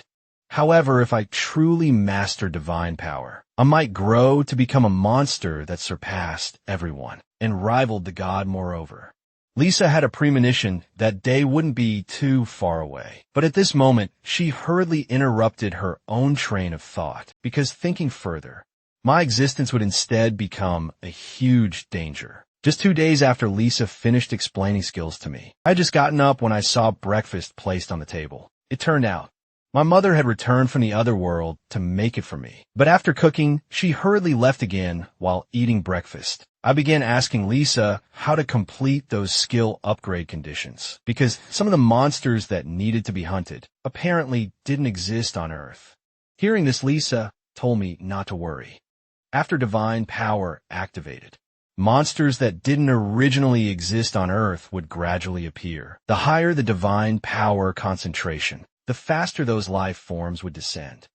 At this moment, a news report on TV suddenly caught mine and Lisa's attention. Looking at the familiar building shown, Lisa and I immediately recognized it. This was exactly where we had battled the cheetah 2 days ago. The giant cheetah's corpse was also in one of the squares, but when the camera turned to the square, the original giant cheetah had completely vanished. I thought those people from that time had completely processed it, but Lisa thought the matter wasn't so simple, just as the news reported. The scene where the monster's corpse had been was very clean. Moreover, the report mentioned that the people who had previously hunted the monster together had all disappeared as well. Hearing this, Lisa and I were extremely shocked. Many people speculated that the dungeon had devoured both the people and the monster, but as a creator, I understood this couldn't possibly be the dungeon's doing. Soon I thought of another possibility, that there were still other monsters present at the scene. Lisa was certain the giant cheetah was dead. After all, I had taken its magic stone, so this hunt should have been concluded successfully. Then Lisa spoke of the only possibility, that the monster was carrying a cub in its belly. After hearing Lisa's words, I understood this was probably the truth, because just moments ago on the TV, although it was only a brief glimpse, I still saw a black cheetah. It seemed its greatest ability was invisibility, which is how it managed to deceive so many people. I couldn't help but feel regretful. If I had completely butchered the giant cheetah back then, this hidden danger would never have remained. Lisa believed the root cause was those people fighting over materials, and not butchering the corpse. In time, Lisa's words couldn't absolve me of responsibility. I'd still been too careless. Seeing my dejected appearance, Lisa suddenly felt she still hadn't completely understood me. I finally realized that, when the cheetah was clearly in a hopeless situation, the struggle wasn't for advancement, but to hide the cub concealed in its belly. I hadn't completely butchered the corpse before, leaving the last half for the participants at the scene. Thinking back, now the cheetah's cub must have quietly hidden inside, using its invisibility skill. And after I left, people quarreled over the distribution of spoils. So the mother cheetah's corpse was likely left for a long time, and the cub was probably born then. But now Lisa thought of an even worse outcome. There were many participants in killing the cheetah. The small cheetah devoured its mother's corpse when it was born, and there were many first-level humans present. At these words, I trembled all over and asked, "Is this small cheetah third level?" Lisa said with certainty, with special invisibility skills, "The small cheetah's strength is undoubtedly third level." Seeing this, I fell silent and turned off the noisy television. Lisa really wanted to know if I had confidence to face the monster. To this, I was naturally full of confidence. Ability was also invisibility, and I didn't necessarily have to lose to it. Seeing my confident appearance, Lisa also gave me some good news. If its invisibility was excellent, then its defense and attack would be relatively weak, and it had just been born, so its strength wouldn't exceed the previous cheetah by much. So I prepared to go make some new equipment. I had to hurry and catch it. Otherwise, if it came to the city center, those remaining humans would be in danger. But then I suddenly remembered there was someone else who could help, the Empress, who could give me powerful buffs. So I prepared to actively take out my phone and call her. Seeing this, Lisa reminded me this would be equivalent to exposing my identity. Soon I came to a phone booth near the workshop. Then I began dialing Kong Murray's number. Although I had said before I wouldn't contact her, the current situation was special. With her help, my chances of winning would greatly increase. At the same time, the Empress also received the call, but the public phone number displayed puzzled her. After connecting, she didn't recognize my voice. Helplessly, I had to reveal the title those people had given me. Hearing this, the Empress finally knew it was me looking for her. I didn't waste words and immediately told her the real reason. The monster's corpse had disappeared. Understanding the situation was very serious, but the Empress decisively agreed to come assist me. What I didn't expect was that she also said she would contact the military to assist me together. The helper was now secured, and it was time to make some equipment adjustments. After arriving at the workshop, I took out many materials I had received from the Empress, targeting the monster's invisibility trait. I wanted to create a targeted weapon. As for weapons, my long spear should be more than sufficient. But what I wanted was a long-range throwing equipment. The opponent's skill was invisibility, but it probably wasn't as strong as my invisibility skill. At this time, sneak attacks would be the best strategy. In no time, I made the mother cheetah's bones into a harpoon. It was different from ordinary spears. The barbed tip could firmly entangle prey, and I would add other things to it. Although the harpoon had strong, penetrating power, but if the rope behind it was broken, that would be terrible, so I decided to use the cheetah skin as rope. Soon Lisa looked at the exquisitely crafted equipment and suspected I had used divine magic in its creation. Hearing this, I was speechless. If I mastered divine power, I wouldn't need to go through all this trouble. If I mastered divine power, I could go directly beat up the monster right now. Finally, after several hours, everything I needed was finished. Seeing that, I was going to use the mother cheetah's bones to hunt its child. Lisa felt I was too evil, but this was far from enough. So I took out the high-level magic stone I'd obtained. Seeing this, Lisa hurriedly told me to stop. She hadn't expected I would bet everything on one harpoon, but this was making full use of resources. If I couldn't kill the small cheetah, keeping this magic stone would be useless. Soon the harpoon, infused with the magic stone's power, radiated strong energy. The harpoon had now reached high grade, unique level with all attributes increased by 20%. This effect was twice as high as I had expected. This must be the power of a high-level magic stone. Taking the newly made equipment, I once again came to the phone booth to contact the Empress. She was also already on her way to the square, and I told her not to go in immediately. The monster had invisibility skills, and rashly entering might result in an attack. The small cheetah should be near where the mother cheetah died. It was very likely seeking revenge for its mother, so I reminded the Empress to be careful. After all, she and I were the ones who killed the mother cheetah. Then Lisa suddenly noticed vehicles ahead. The person in the car was the Empress Marais, though she still didn't know my identity. The Empress drove while asking about my plan. I planned to use the harpoon to pin it down, so it couldn't use its invisibility skill. I would enter the incident site first. Soon Lisa also sensed the small cheetah was nearby. It seemed it hadn't discovered my arrival yet, making a sneak attack even easier. Then I firmly drove the other end of the harpoon into the ground. Now I just needed to wait for the small cheetah to come. Aura absolutely couldn't escape mine and Lisa's perception. After some time, an uncomfortable cold aura slowly spread. At this moment beside me, the small cheetah hadn't discovered me. It was very confident in its invisibility skill. Little did it know Lisa and I had already locked onto it in an invisible state. My passive provided a 10% damage bonus. Each next second, I suddenly threw the harpoon. The high-speed flying harpoon carried sharp killing intent. Then it viciously penetrated the small cheetah's body. The unexpected damage made the cheetah cry out in pain, but there was more pain waiting for it. But even though my attacks had extra damage bonuses, the harpoon only penetrated half of the small cheetah's body. Fortunately, its defense and attack weren't very strong. Otherwise, the effect would have been greatly reduced. Feeling the pain, the cheetah now fiercely stared at me. Lisa immediately gave me a warning, and I reacted. Then the monster's attack instantly struck toward me. Its speed was unbelievably fast, but I still managed to dodge this strike. Just as the cheetah prepared to pursue, the harpoon I had crafted finally played its major role. The cheetah discovered it couldn't advance, because the harpoon behind it had tethered it, and the barbs in its body made it suffer even more. The rope was very sturdy as I had imagined. Next, I just needed to hit the cheetah with all the prepared harpoons, and this battle would be mostly won. The next moment, I quickly picked up another harpoon, and taking advantage of the cheetah's painful distraction, I suddenly threw it out, and this strike also pierced into the cheetah's flesh. Hearing the monster's terrifying wail again, I wanted to continue, using all the harpoons to nail the small cheetah to death. But soon I sensed that crisis had arrived. The opponent actually endured the severe pain and launched an attack at me.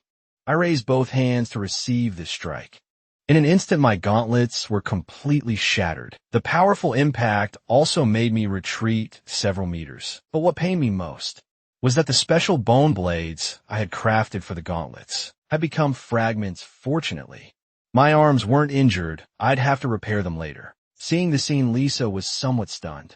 She hadn't expected those gauntlets to actually work just then. The cheetah immediately swung its claws, but what it unleashed was a sharp energy blood blade. Although I dangerously jumped away from the strike, seeing the blood blade's massive destructive power, Lisa and I were both frightened. Lisa, coming to her senses, said this was its skill. The cheetah's attack caught me somewhat off guard. I really hadn't expected it to have long-range skills, but this was the strength a third level should have. And now, the cheetah showed obvious sluggish movement due to violent activity. Its wounds were now bleeding profusely. The more it struggled, the heavier its injuries became. The small cheetah seemed to understand the current situation. The next second, it actually bit down on the harpoon's rope with its mouth. Seeing this, Lisa told me to act quickly. Otherwise, it might break all the ropes. So I hurriedly drove the iron post, securing the harpoon into the ground. Previously facing only wild beasts, I had thought monsters had no intelligence. But now it seemed that after monsters evolved to high levels, both strength and wisdom had significantly improved. I was now prepared and was about to use the harpoon to interrupt the cheetah's actions. The small cheetah was also very decisive in launching another blood blade, but I still successfully dodged it. Then I forcefully threw the harpoon. This time my target was its paw. The 3 harpoons in its body instantly made the small cheetah scream frantically, and the harpoon in its paw prevented it from continuing to attack. Lisa praised my throwing technique because I had shot so accurately. Hearing Lisa's rare praise, I gladly accepted it, but it was still too early to let my guard down. The small cheetah couldn't be killed so easily. Just then a loud sound came from behind me. The person was the Empress, NgocMy. She had now arrived with reinforcements. Seeing the monster struggling desperately ahead, the Empress immediately began charging an attack. Violent lightning began swirling around her. Then the Empress used her skill. The lightning power in her palms was obviously several times stronger than last time. This strike also heavily hit the small cheetah, and now their car also quickly stopped in front of me. After getting out, the Empress was very surprised I had really caught the monster. Her arrival made me very excited. The Empress had come at just the right time. Next, I quickly discussed strategy with her. I planned to have the Empress use lightning to coordinate with my attacks on the monster. NgocMy's strength improved very quickly. It seemed her identity was really not simple, but this was also for the best. The stronger she was, the simpler the hunt would be. The cheetah that had suffered the Empress's strike finally stood up, but its trembling body couldn't hide its decline. And now our hunting battle was truly beginning. Then I again drove the other end of the harpoon's post into the ground. The small cheetah had just been paralyzed by the Empress's lightning power, plus the 3 harpoons stuck in its body. It simply couldn't dodge now. The next second, I threw the harpoon with all my strength. This time my target was the cheetah's other paw. The small cheetah was very powerful. Couldn't be sure when it would break the posts, so I couldn't miss any opportunity to attack next. I asked about the Empress's condition. She said she could launch a lightning strike immediately, but she said if she waited another 2 minutes, she could launch an even more powerful lightning attack. Hearing this, I told her to strike again in 2 minutes. For now, I would entangle this monster.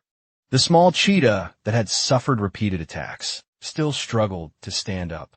Seeing this, Lisa, and I understood its stamina wasn't completely depleted. This moment, the harpoon in my hand was ready to strike again. The next moment, the cheetah was once again struck by me, letting out a painful cry. But even though its paws were too painful to lift, it still launched several terrifying blood blades at me. I had thought its target was me, but the cheetah's strikes actually hit the surrounding buildings and ground just as I was curious why it was doing this. The ground around me began shaking violently. This was the cheetah's other skill, mineralization. Seeing this, Kong Murray prepared to interrupt the cheetah's skill first, but the small cheetah quickly sensed the powerful lightning force, so it began frantically attacking the small car. The cheetah's attacks were very effective, but the Empress was disrupted by its attacks and couldn't aim or approach the cheetah at all. Then the small cheetah became even more vicious. It actually forcibly pulled its leg out, even if it meant being torn by the harpoon. The beast's ferocity made me shudder, but it also strengthened my determination to kill it now. Now the cheetah's foot was no longer bound, but I had to wait for the Empress to paralyze it with lightning before striking. Thinking this, I jumped onto the Empress's car roof and asked if she had any other useful equipment. Hearing this, a soldier nearby pulled out a gun and asked if this would work. Seeing this, the Empress and I both fell silent, but now the gun should be the best choice. So I had the Empress give me the gun. Taking the gun, I quickly ran toward the cheetah's direction. The small cheetah's survival instinct was too strong. Its madness made me realize close combat was unwise, and those posts securing the harpoons might not hold, because the cheetah's mineralization skill had made the soil no longer compact. Thinking this, the opponent had already broken free from one post. Although the rope was sturdy and hadn't broken without the harpoon, the Empress nearby was very anxious. But there was still 1 minute before she could launch the powerful lightning strike. The small cheetah became increasingly frantic, continuously activating its mineralization skill. Worried it would completely break free, I immediately raised the gun in my hand. And I aimed at it and unleashed a barrage. Unexpectedly, the shots I fired actually injured the cheetah's eyes. This was thanks to my shooting skills reaching maximum level. The Empress in the car was also stunned. He even suspected my gun had been enhanced, because 3rd level monsters wouldn't be harmed by guns under any circumstances. The only possibility was that my technique had made the firearm exceed its limits. Soon my firepower couldn't suppress the small cheetah anymore, and I urgently called to the Empress. She immediately responded. Just 7 more seconds, and she could launch the powerful lightning strike. At this moment, the small cheetah successfully broke free from all the harpoons, but I instantly threw away the gun, then picked up a harpoon and viciously stabbed the cheetah. The intense pain left it unable to retaliate, and the Empress's attack was finally fully charged. The next second, lightning exploded at her fingertips. Then terrifying lightning fell on the cheetah's head. In an instant, the monster was completely engulfed by thunder. Kong Murray continuously output lightning, but the dying cheetah still tried to kill the Empress. After being unbound, the cheetah immediately activated its invisibility skill. This made Kong Murray completely unaware of where it would attack from. But before the cheetah could hit the Empress, I had already reached above its head. The next second, the harpoon in my hand viciously pierced through its skull. The small cheetah, already at its last breath, finally collapsed to the ground.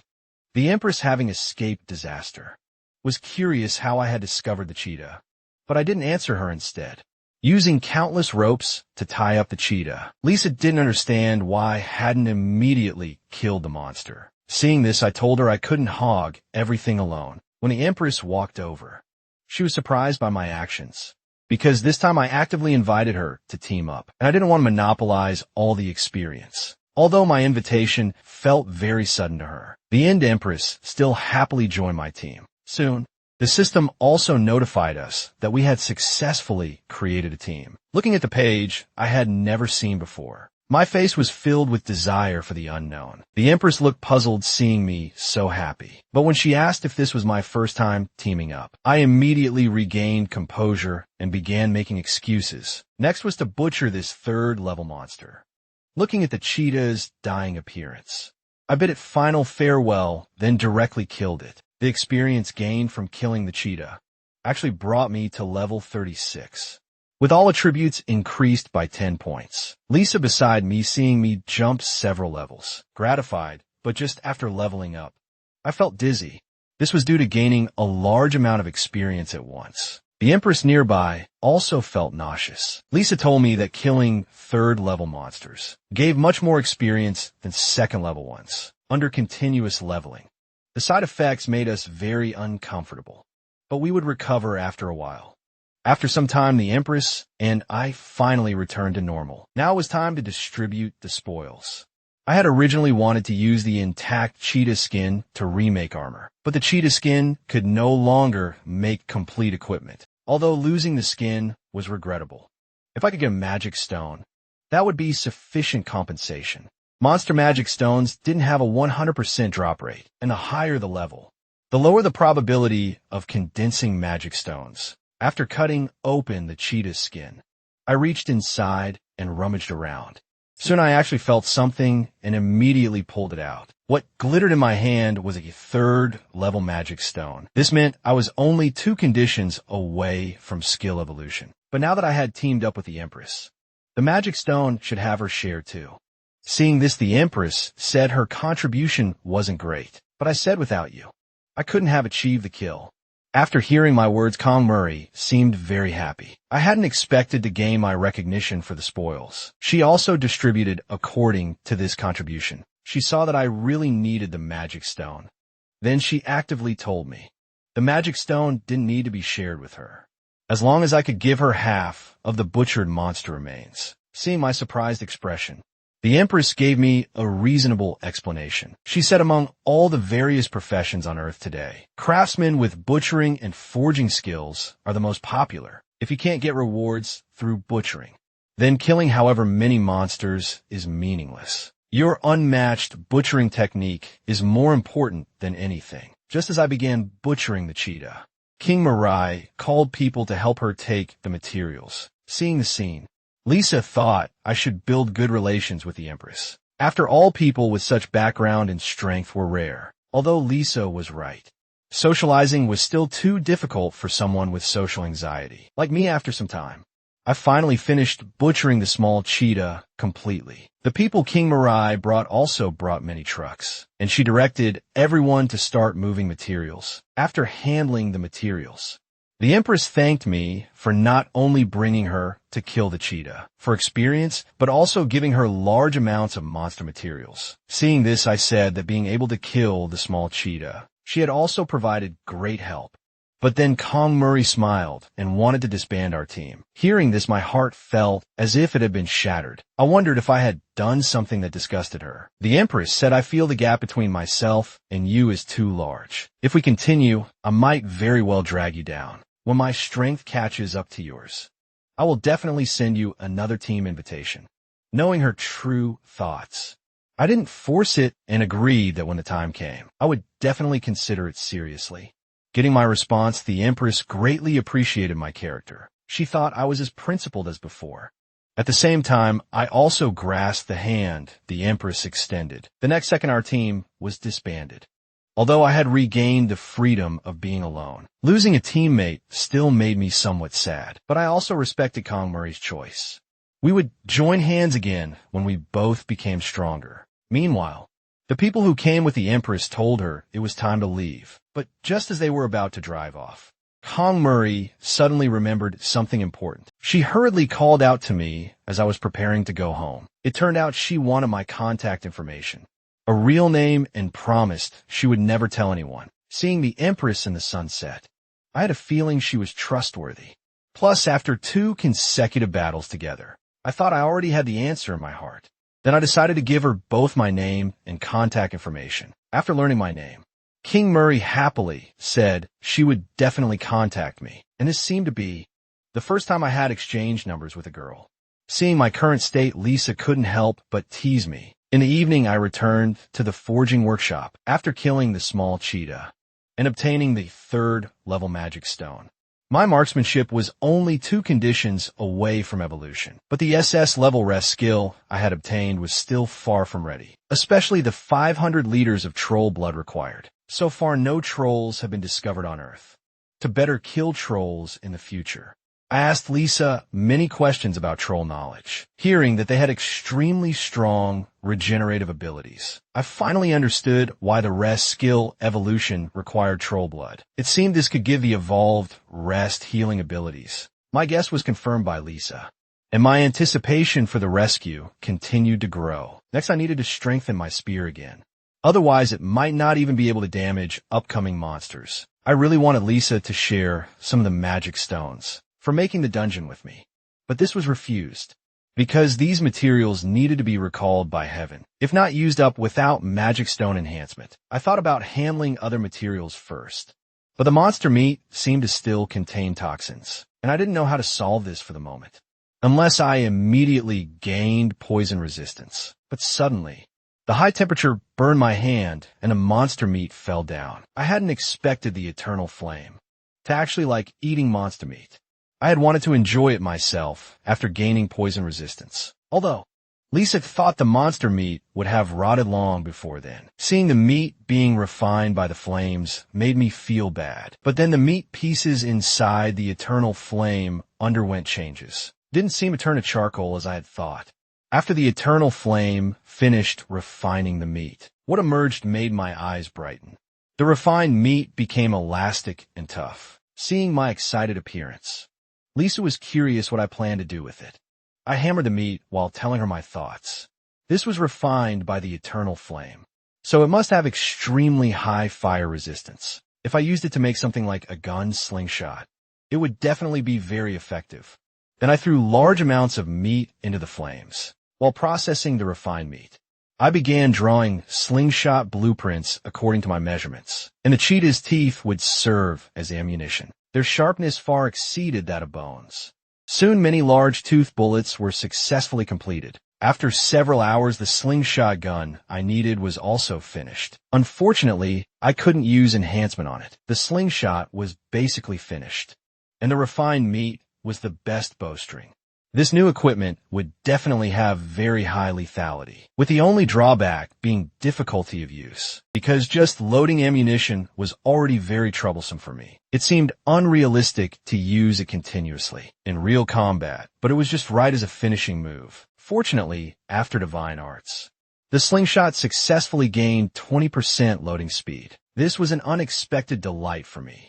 But Lisa still felt the slingshot had too many flaws, because its length plus the teeth was about 3 meters. However, this equipment was originally intended to deal with large monsters. I planned to make the cheetah's bones into weapons for small monsters. After forging new equipment all day, I didn't rest the next morning either, but continued making the dungeon. The angels had also just recovered their magic power, so they all came to watch me make the dungeon.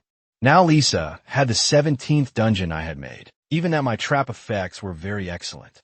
She told me I only needed to make 8 more, because the angels' record showed no matter how good dungeons were, there couldn't be too many if all monsters were attracted into dungeons, and the excess traps would collide with the concentrated divine power, causing unprecedented powerful monsters to appear on Earth. They would then achieve stronger evolution through the dungeons. Hearing this, I couldn't stop trembling all over. If monsters equal to or surpassing angels appeared, Earth would probably cease to exist. This was why Lisa told me I only needed to make 8 more dungeons. But the male Angel Hill nearby seemed somewhat impatient, because too many unexpected troubles had appeared on Earth, and in his view among all these troubles, I was the most troublesome one angel. Hill wanted Lisa to properly discipline me in the future, but Lisa refuted him because she was sent by God to assist me, not to discipline, and she had even less right to constrain what I did. Hearing this, Hill couldn't help but mock Lisa, thinking she was far too rigid. As soon as his words fell, divine power began slowly gathering in Lisa's hands. The next second, a divine power light sword appeared in her hand. Then Lisa even pointed the sword at Hill. She really disliked people interfering with her work. Seeing this, Hill found Lisa even more unreasonable. I was frightened. This seemed to be the first time I'd seen Lisa so angry. The other 2 angels also sided with Lisa. They all thought Hill shouldn't overstep his authority and interfere with Lisa's mission. Focusing on their own responsibilities was what they should do. However, as fellow angels, they still restrained the angry Lisa. Although angels always prided themselves on being higher beings, when they quarreled, they were no different from ordinary people. Seeing Lisa like this, I felt the distance between us didn't seem very far. After resolving their conflict, the angels once again set off on their journey to set traps. Lisa sat on my head as before, after Hill and the others left. Lisa said she shouldn't have shown me her other side. Hearing this, I thought there was nothing wrong with it. I was happy to see angels. Different emotions, but Lisa felt I was too obtuse, because angels had long overcome various emotions toward mortals. But thinking of Hill's appearance, I felt he didn't seem like someone who had overcome various emotions. Seeing this, Lisa also told me the real reason. It turned out Hill was jealous of the skills and talents I possessed. He couldn't suppress his inner emotions. Hearing Lisa's words, I was somewhat stunned in their eyes, was I no longer considered mortal. Coming back to my senses, I thought she was really overestimating me. But Lisa said lightly that I was underestimating myself too much. Back in the workshop, Lisa was about to give me rewards for completing this trap-making mission. Hearing about rewards, I quickly told her I only needed practical things. Lisa looked disdainful at my appearance, because the reward she was giving would greatly surprise me. Due to divine power descending on Earth, many new metal or vein dungeons had appeared, and she would tell me the locations of these dungeons. Hearing about metals that had never existed on Earth before, I immediately became interested. This was indeed the best reward. So we came outside the workshop. Compared to the crowds of people before, it was now extremely desolate. At this time, Lisa asked if I was reminded of Earth's 1,000-year stillness. Although the streets were almost identical to before, the current situation was very different, because Earth now had not only me, but many humans like the Empress who were fighting. I was no longer alone, seeing my high spirits. Lisa was also happy for me. After some time, Lisa brought me to a forest. The strange passage ahead was the dungeon she had mentioned. Fortunately, this place wasn't far from H Country, and I reached my destination on foot. But just as I was about to enter directly, a prohibition notice appeared above, because this dungeon had a minimum level restriction of 50. Seeing this made me feel like I'd been played to this. Lisa said, "What kind of minor character do you take me for?" Hearing this, I listed her various shortcomings at home, and made Lisa become embarrassed and angry. But this kind of prohibition couldn't stop higher beings like them. Lisa lightly waved her hand. The passage that had just prohibited entry immediately opened to me. Seeing this, I praised Lisa for being more useful than I had imagined. But my praise sounded like insults to her ears, and now I had successfully passed through the passage. Looking around, there were many special metal ores in the cave. Then I excitedly asked Lisa what to do next. I thought Lisa would have some instructions, but unexpectedly she pulled out a safety helmet for me. It seemed Lisa was having me become a miner and dig personally, just as I shouldered the shovel and prepared to strike. Lisa immediately told me the real metal wasn't the outer ore. These stone monsters' hearts were the metal, but I didn't think these looked like monsters. I had thought the stone monsters would suddenly ambush me, but Lisa said they couldn't move at all. Hearing this, I was somewhat disappointed, because the coming time would be too boring. Fortunately, I had prepared new tools when forging before a heavy axe hammer. Seeing this, Lisa also thought this equipment was very suitable for dealing with monsters, but this equipment had many flaws. Once I obtained better metal materials, I would probably discard after preparing myself. I swung the axe hammer with all my strength. The next moment, the hard monster was shattered into pieces of stone. What I didn't expect was that I not only gained experience points, but I also leveled up my critical strike skill. What left me speechless was that the monster couldn't even withstand a single hit. The shining metal blocks left behind when the monster cracked open were their hearts, which were also the special ores I needed for this trip. Usually when monsters detected danger, they would use their metal hearts to strengthen the parts of their bodies being attacked. Therefore, having two people mine together was the most convenient approach. However, since the opponent was only a second-level monster, it could hardly withstand my attacks. In the following time, I began endlessly collecting metal hearts, and the experience I gained brought me to level 38. But I'd already been working for a whole day, and at this moment, I was bored to the extreme. In this dungeon, there was no adventure, no excitement, nothing at all. We continued deeper into the cave, and soon we encountered a level 3 large metal monster. It was about 20 levels higher than those small monsters I had killed before so naturally. Its defense wasn't something the axe hammer could easily break through. But for dealing with this type of large high defense monster, my newly crafted slingshot gun came in handy. I immediately shouldered the equipment and leaped above the metal monster. When the sharp-toothed bullets hit the monster's body, a crisp shattering sound echoed throughout the cave. The next second, the large metal monster also turned into fragments. But at this time, the drawback of the slingshot gun also appeared. The bullets fired deeply drilled into the ground, and the powerful impact force caused them to break. Seeing this, I thought about how I couldn't waste bullets here. Otherwise, it would be hard to replenish them when they ran out. Seeing me thinking again about how to recycle and reuse, Lisa still advised me to collect the metal hearts first. The hearts dropped by large metal monsters would be very smooth, and even harder. Lisa said that although this wasn't the highest grade metal core, it was sufficient for the current Earth. Finding such rare, special metals instantly increased my interest. However, since I couldn't use the slingshot gun, I had to swing the axe hammer and slowly excavate a week later.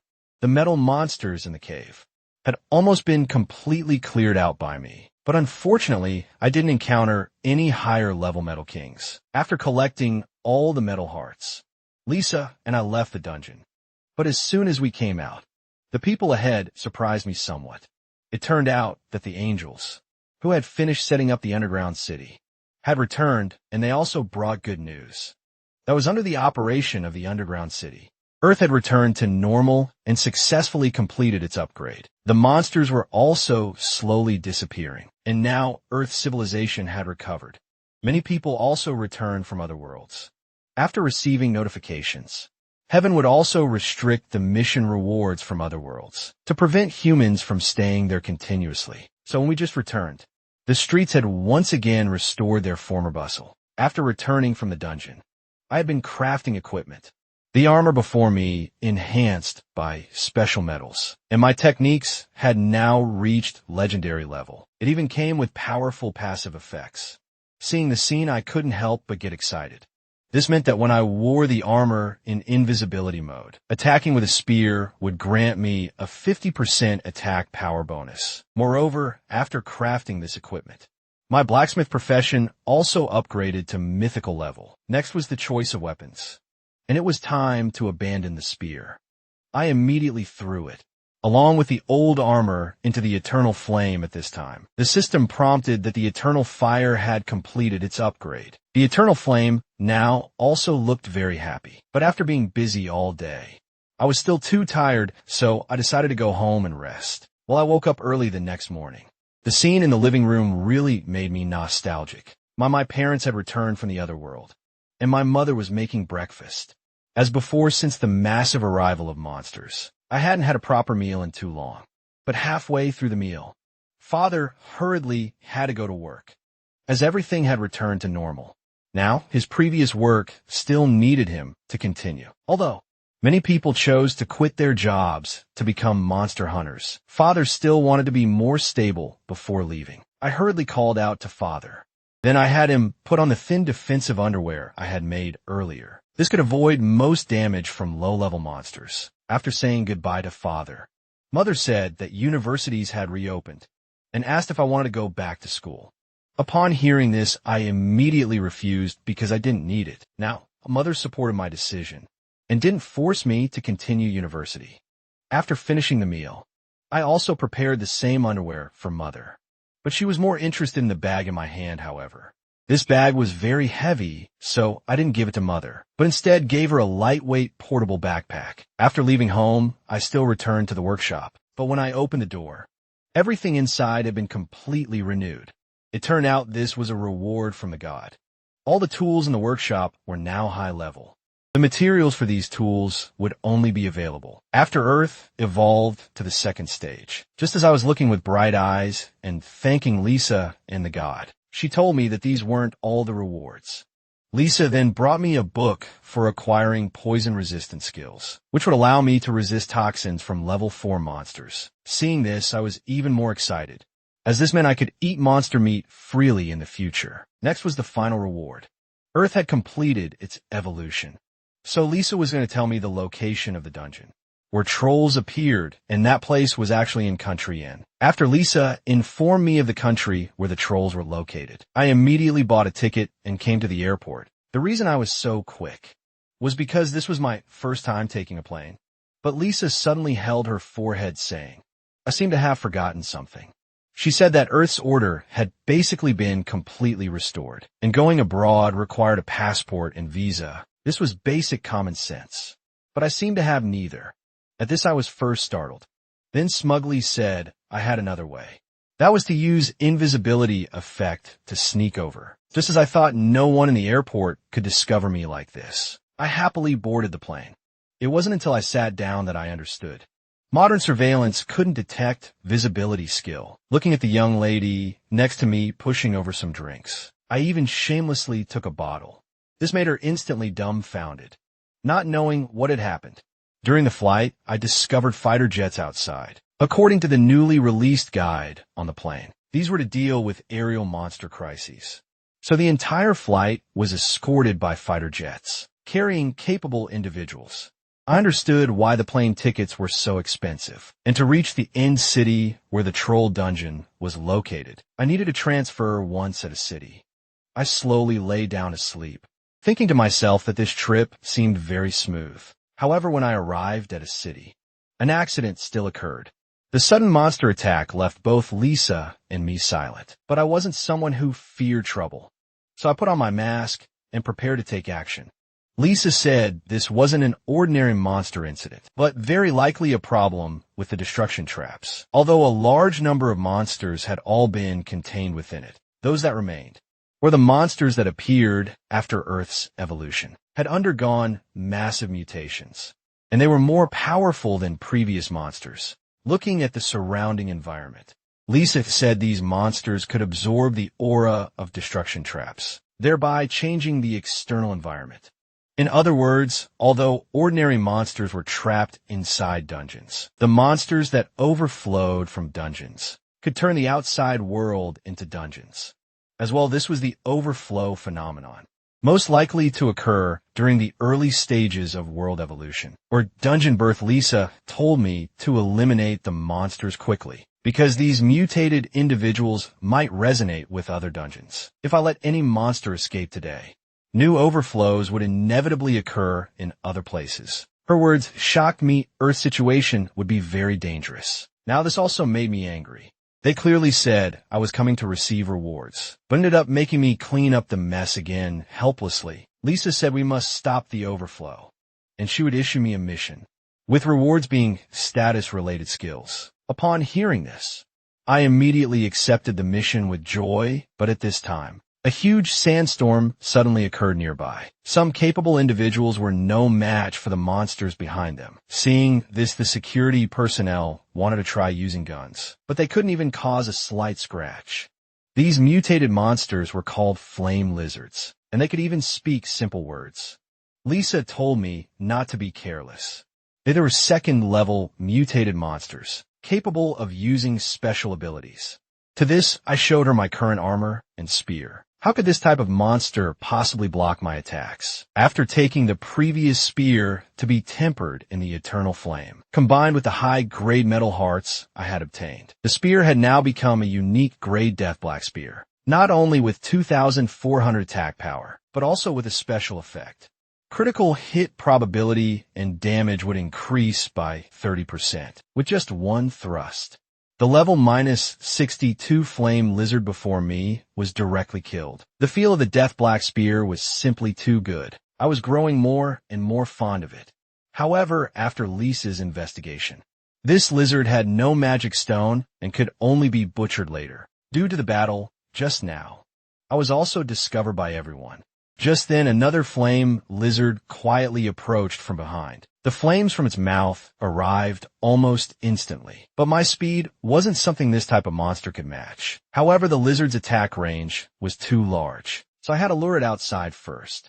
I suddenly turned around, actually planning to take this attack head on. The next second, the huge fireball knocked me outside. The massive area. Damage splashed countless flames and thick smoke around, but my thinking was correct. Indeed, the upgraded armor wouldn't be injured, even when taking attacks head-on. Just as I was about to let loose and fight with all my might, I saw someone ahead fighting with lizards. Turned out that the capable individuals present were organizing people to fight the lizards together. Since I was knocked outside, the invisibility effect activated again. Now the battle between flame lizards and capable individuals had fully begun. The mutated monsters were far more powerful than before. Those capable individuals, with lower strength, were clearly no match for them. Just as someone was about to get injured, a person covered in armor timely blocked the attack. But the battle was chaotic, and a sudden fireball from behind left him no time to dodge. At the critical moment, I quickly jumped down and let the fireball hit my body. Just as the armored person was about to say thanks, I'd already leaped instantly. Then I pierced through the lizard that had just fired the fireball with one spear thrust, but even as it was about to die, it kept mumbling about wanting my Akashic records. That is the status window, which recorded our process of becoming stronger, and was also the source of power for every capable individual. To this I said coldly, "You should hand over your records to me instead." After killing the flame lizard, I also gained 420,000 experience points. However, many lizards now noticed me, and they all wanted to devour me to complete their evolution. These crazy creatures, it surprised me somewhat.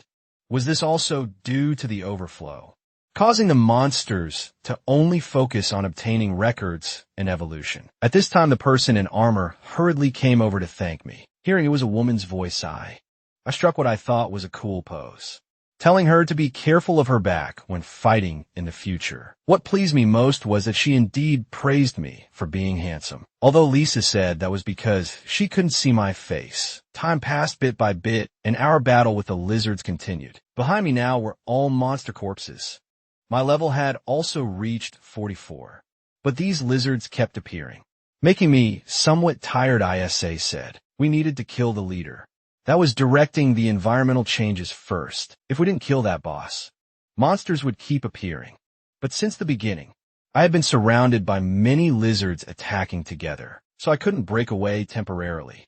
These flame lizards were like mad demons, each one looking at me as if they had discovered treasure. Not only were they numerous, but their constant mumbling also annoyed me. To break through as quickly as possible, my killing became even more fierce. I solved each monster with one spear thrust, and watching me like a war god, a man nearby couldn't help but sigh, because it was quite difficult for several of them to deal with one monster. At the same time, after killing a group of lizards, I quickly leaped into the air.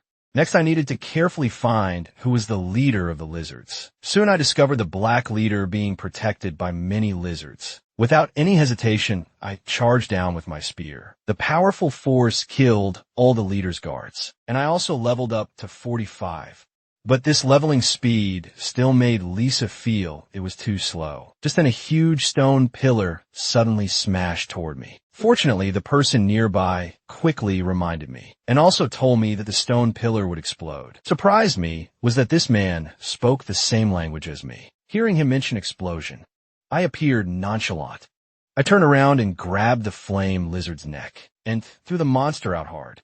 Just as the man said, this stone pillar indeed exploded when touched. This violent method made the man's companion find it very interesting. Then many building fragments attacked me. These attacks all came from the leader just now. Seeing the fragments being dodged by me, the lizard leader stomped hard with its foot. The next moment, earth spikes rapidly spread over it, wanted to make me lose balance. But this was obviously somewhat unrealistic, because even standing on the uneven earth spikes, I could still complete my attack. However, these earth spikes also produced explosions. Seeing the scene, many capable individuals thought I had messed up. Hearing their voices, I immediately refuted them because I had already anticipated this. Now I had played enough, and it was time to end everything. Next, it was time for my new weapon to make its appearance. The slingshot gun, enhanced by metal hearts, had become a unique grade berserker impact cone. It had 4 settings, with the highest capable of adding 4,500 attack points. After being improved, many of its drawbacks have been optimized. When the impact cone touched the leader, I instantly changed the power to level 4. This strike was extremely powerful. The lizard leader's hard skin armor couldn't withstand this terrifying, penetrating power moreover. This attack also caused a critical hit, and the lizard leader was immediately beaten until blood seeped all over its body, feeling the crisis from the critical hit. The other flame lizards wanted to come to rescue, but they were blocked by other capable individuals, although they only held on for a few seconds when the monsters wanted to continue attacking. What greeted them was a broad, heavy sword. This was a black long sword forged with pure metal, hearts, and many high-grade materials through eternal flame tempering. Just as I was happy about the black long sword's domineering presence, the lizard leader behind me spoke. It still said the same thing about wanting my records, wanting to devour powerful humans. It made a piercing sound, and I had just turned around to kill it, but it activated its active skill. And instantly many stones rose from the ground, finally forming a towering stone mountain. Everyone present was stunned, because the lizard leader planned to detonate the entire battlefield. Countless stones frantically cracked and fell down, but the leader was obviously too happy, too early still, fantasizing about replacing humans and reaching the pinnacle of the world. Unfortunately, before it could finish speaking, my great sword had already fallen. Regarding the leader's wishful thinking, I only said coldly, "Stop dreaming." After killing the boss, the surrounding environment began to gradually collapse. But the lizard leader didn't give much experience. Lisa said mutated monsters were just stronger at the same level. Experience wouldn't increase.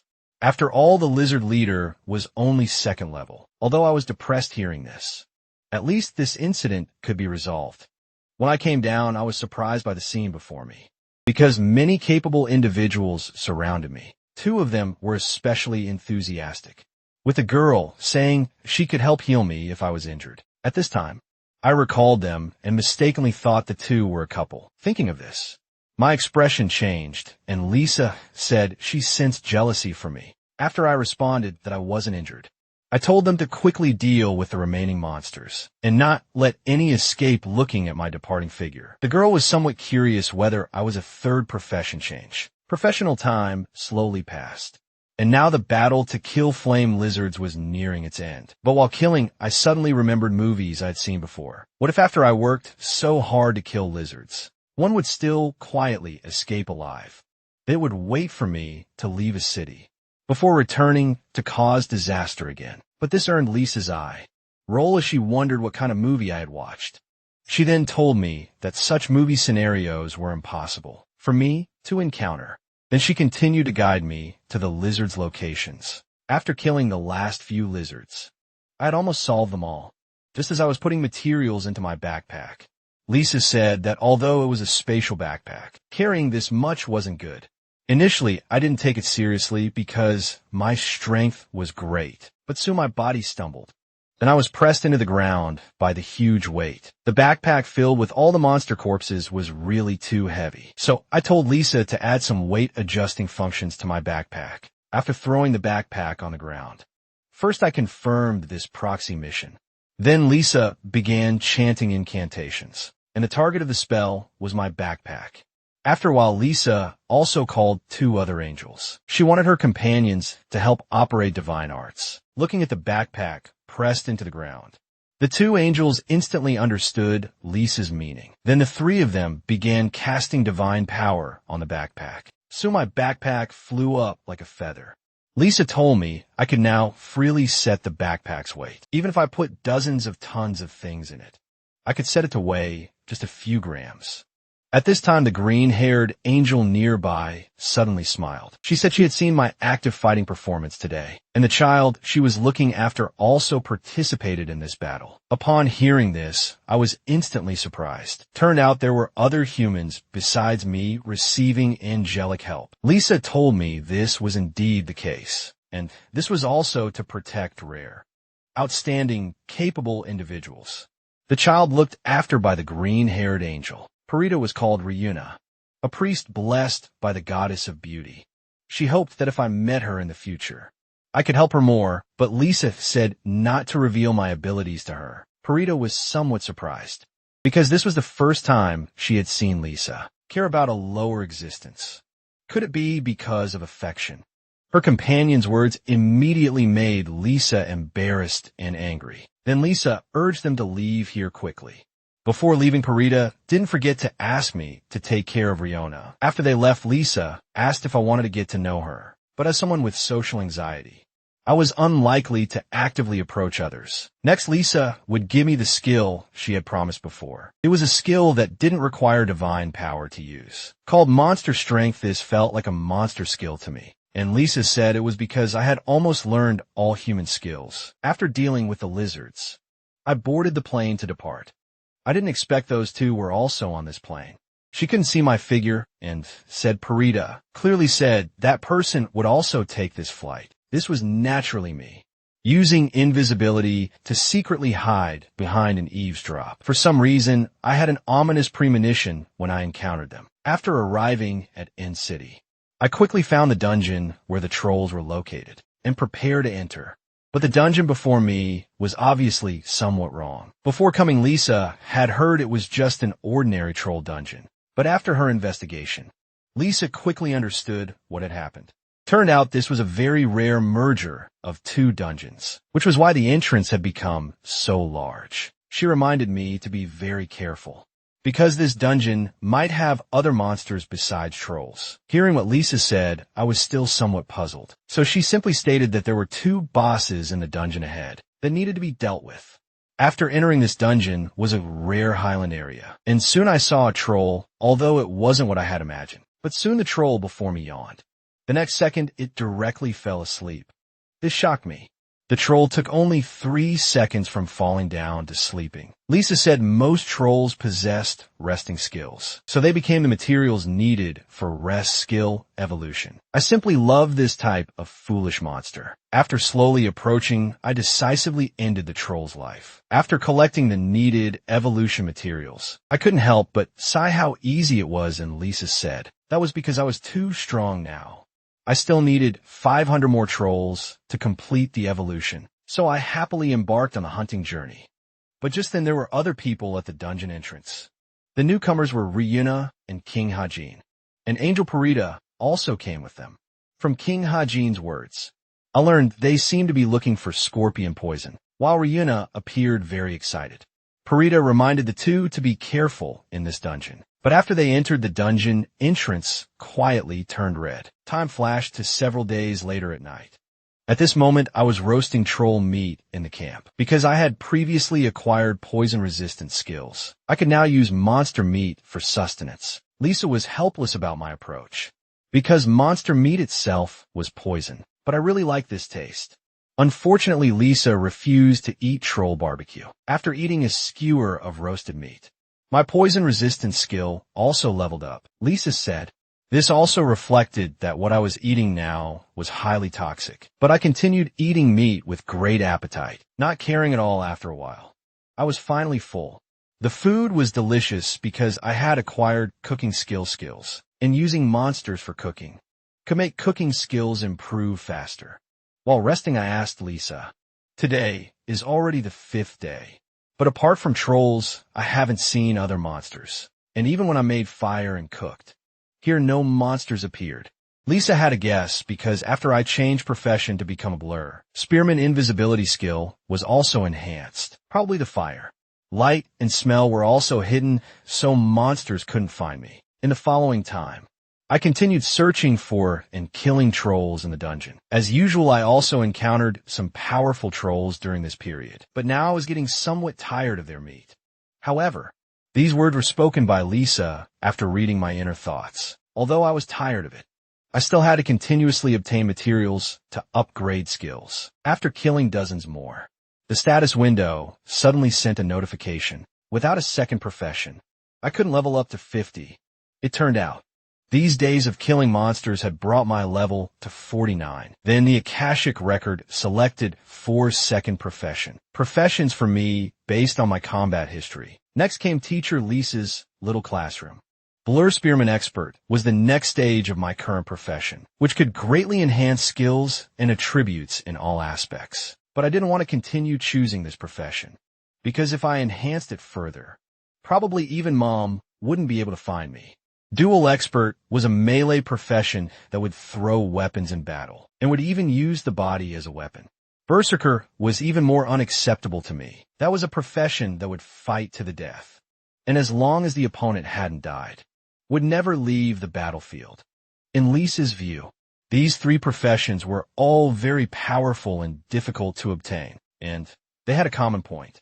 They were not greatly influenced by divine power. Unfortunately, I didn't like any of them, so I asked what the remaining novice death god was.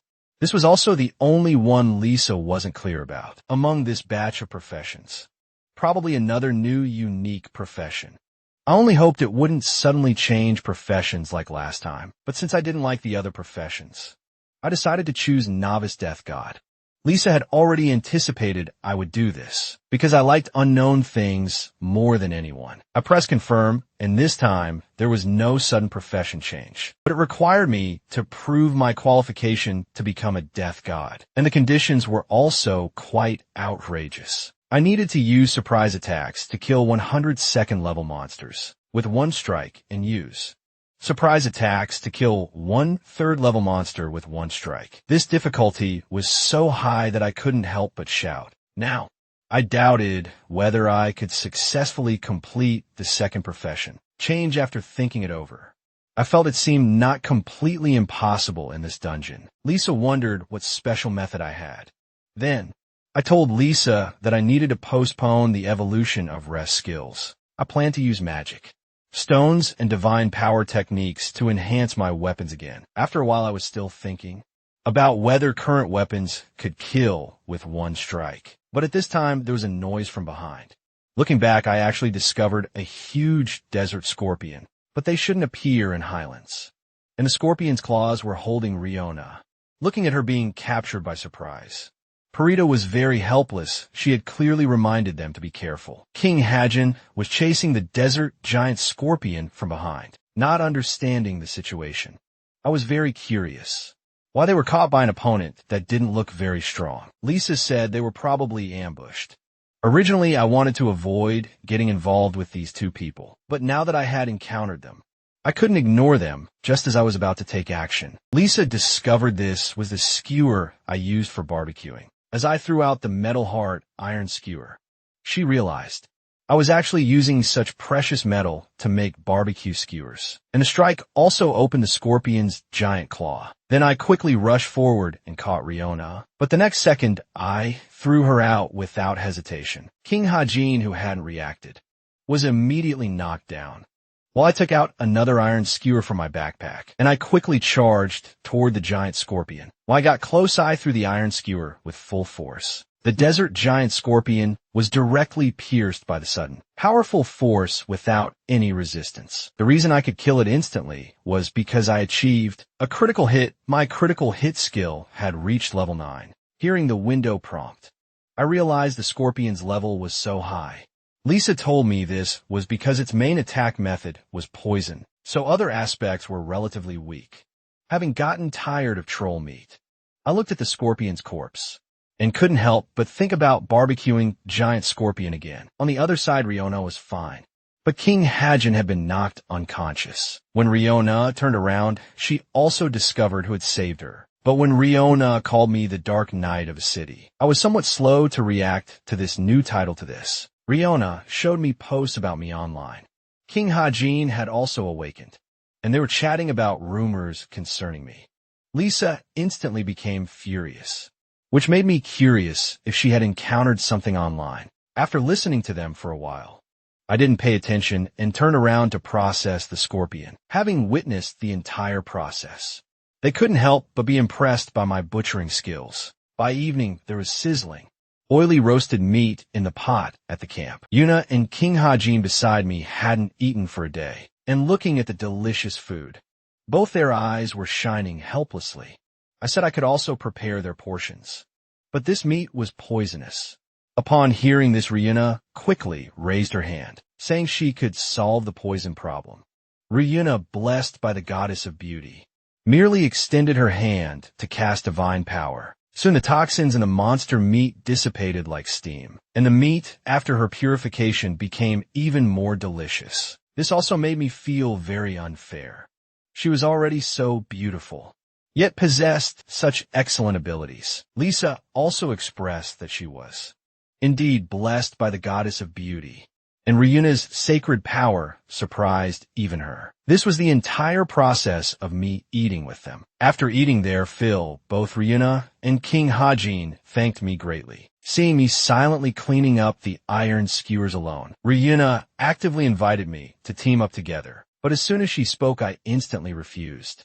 This left Ryuna somewhat unable to react. She was clearly very beautiful. So why was she directly refused to this? King Hajin said she deserved it. Their conversation surprised me somewhat. They didn't seem to be a couple. When preparing to leave, King Hajin came forward and handed me a business card. He was very grateful that I could save Ryuna, and asked me to call him after going out, as he would give me payment. When I looked at this business card, I discovered it was the same as the one Kamare had given me. Could they be from the same organization? Ryuna also handed over a business card, and she was about to explain why she came here, but was quickly stopped by King Hajin. Now I was also certain that these two and Kongmare should be from the same organization. Before they had gone far, I said, with certainty, that I would definitely encounter them again in this dungeon. Lisa didn't understand why I could be so certain. Then I said darkly, because I'm going to follow these two, because otherwise those scorpions won't come attack me. On the road, Ryuna complained to King Hajin. If we had continued talking just now, we might have gotten his help. If we had just told him we only wanted scorpion poison and didn't need anything else, he would probably have agreed. King Hajin helplessly said, what if he wanted the scorpion poison? Their reason for taking scorpion poison was subject to information restrictions. So King Hajin thought they should be careful with their words. But they didn't know I had already been following behind, listening clearly, having followed them all the way. I also understood their trip was to catch scorpions, but Lisa had clearly said this was a troll dungeon before. To this, Lisa was embarrassed because she didn't know either, always thinking there were only trolls here. All this inconsistency made me feel there must be more to unfold, and hearing this, Lisa told me to shut up quickly. As for the giant scorpion that appeared behind, I killed it while talking. What puzzled me was that, although they couldn't discover me due to my invisibility effect, Ryuna had a guardian angel. Why was she ambushed just now? Lisa also explained. It turned out that angels' power was restricted on Earth, and guardian angels couldn't interfere too much with human life and death. Hearing this, I teased Lisa about whether she was also useless. Made her angry immediately because she had helped me a lot. After searching for a long time, the two still hadn't found their target. They were looking for the king among desert scorpions, whose name was Giant Death Hunter. This I calmly pointed ahead and asked Lisa, that guy is the Death Hunter, right? It sounds very powerful from the name. Lisa also reacted at this moment. Behind King Hajin and them, a tremendously huge scorpion suddenly appeared, just as King Hajin was frightened. Ryuna sighed that this scorpion was really big. At this time, King Hajin took out equipment and asked Ryuna to give him energy. Hearing this, Ryuna instantly activated blessing magic. After King Hajin gained full attribute enhancement, he immediately charged toward the huge Death Hunter. The combination of Holy Knight and Healer seemed like they shouldn't need our intervention.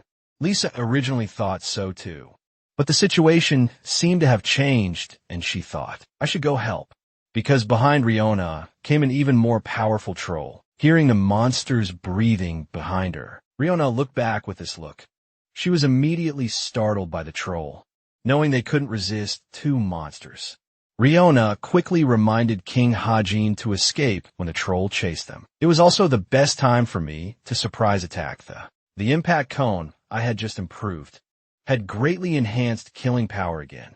This strike was without any accident.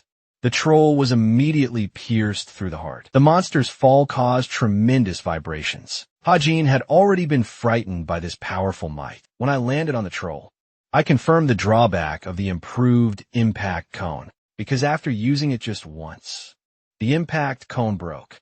Lisa said this was also because I had completely ignored durability. The current impact cone had been modified by me to have only one level 5 damage setting. with the drawback of having only one durability point. Without doing this, it would be impossible to kill a third-level monster with one strike, and the second profession mission would only be possible this way. After resolving the danger from the troll, I said goodbye to Ryan and them, not intending to help kill the scorpion at all. Hearing this, King Ha-jin turned around and made eye contact with the Death Hunter. Only now did he realize he was still in battle with the scorpion. Seeing King Ha-jin in danger, Ryuna no longer hesitated and called out to me, who was preparing to leave.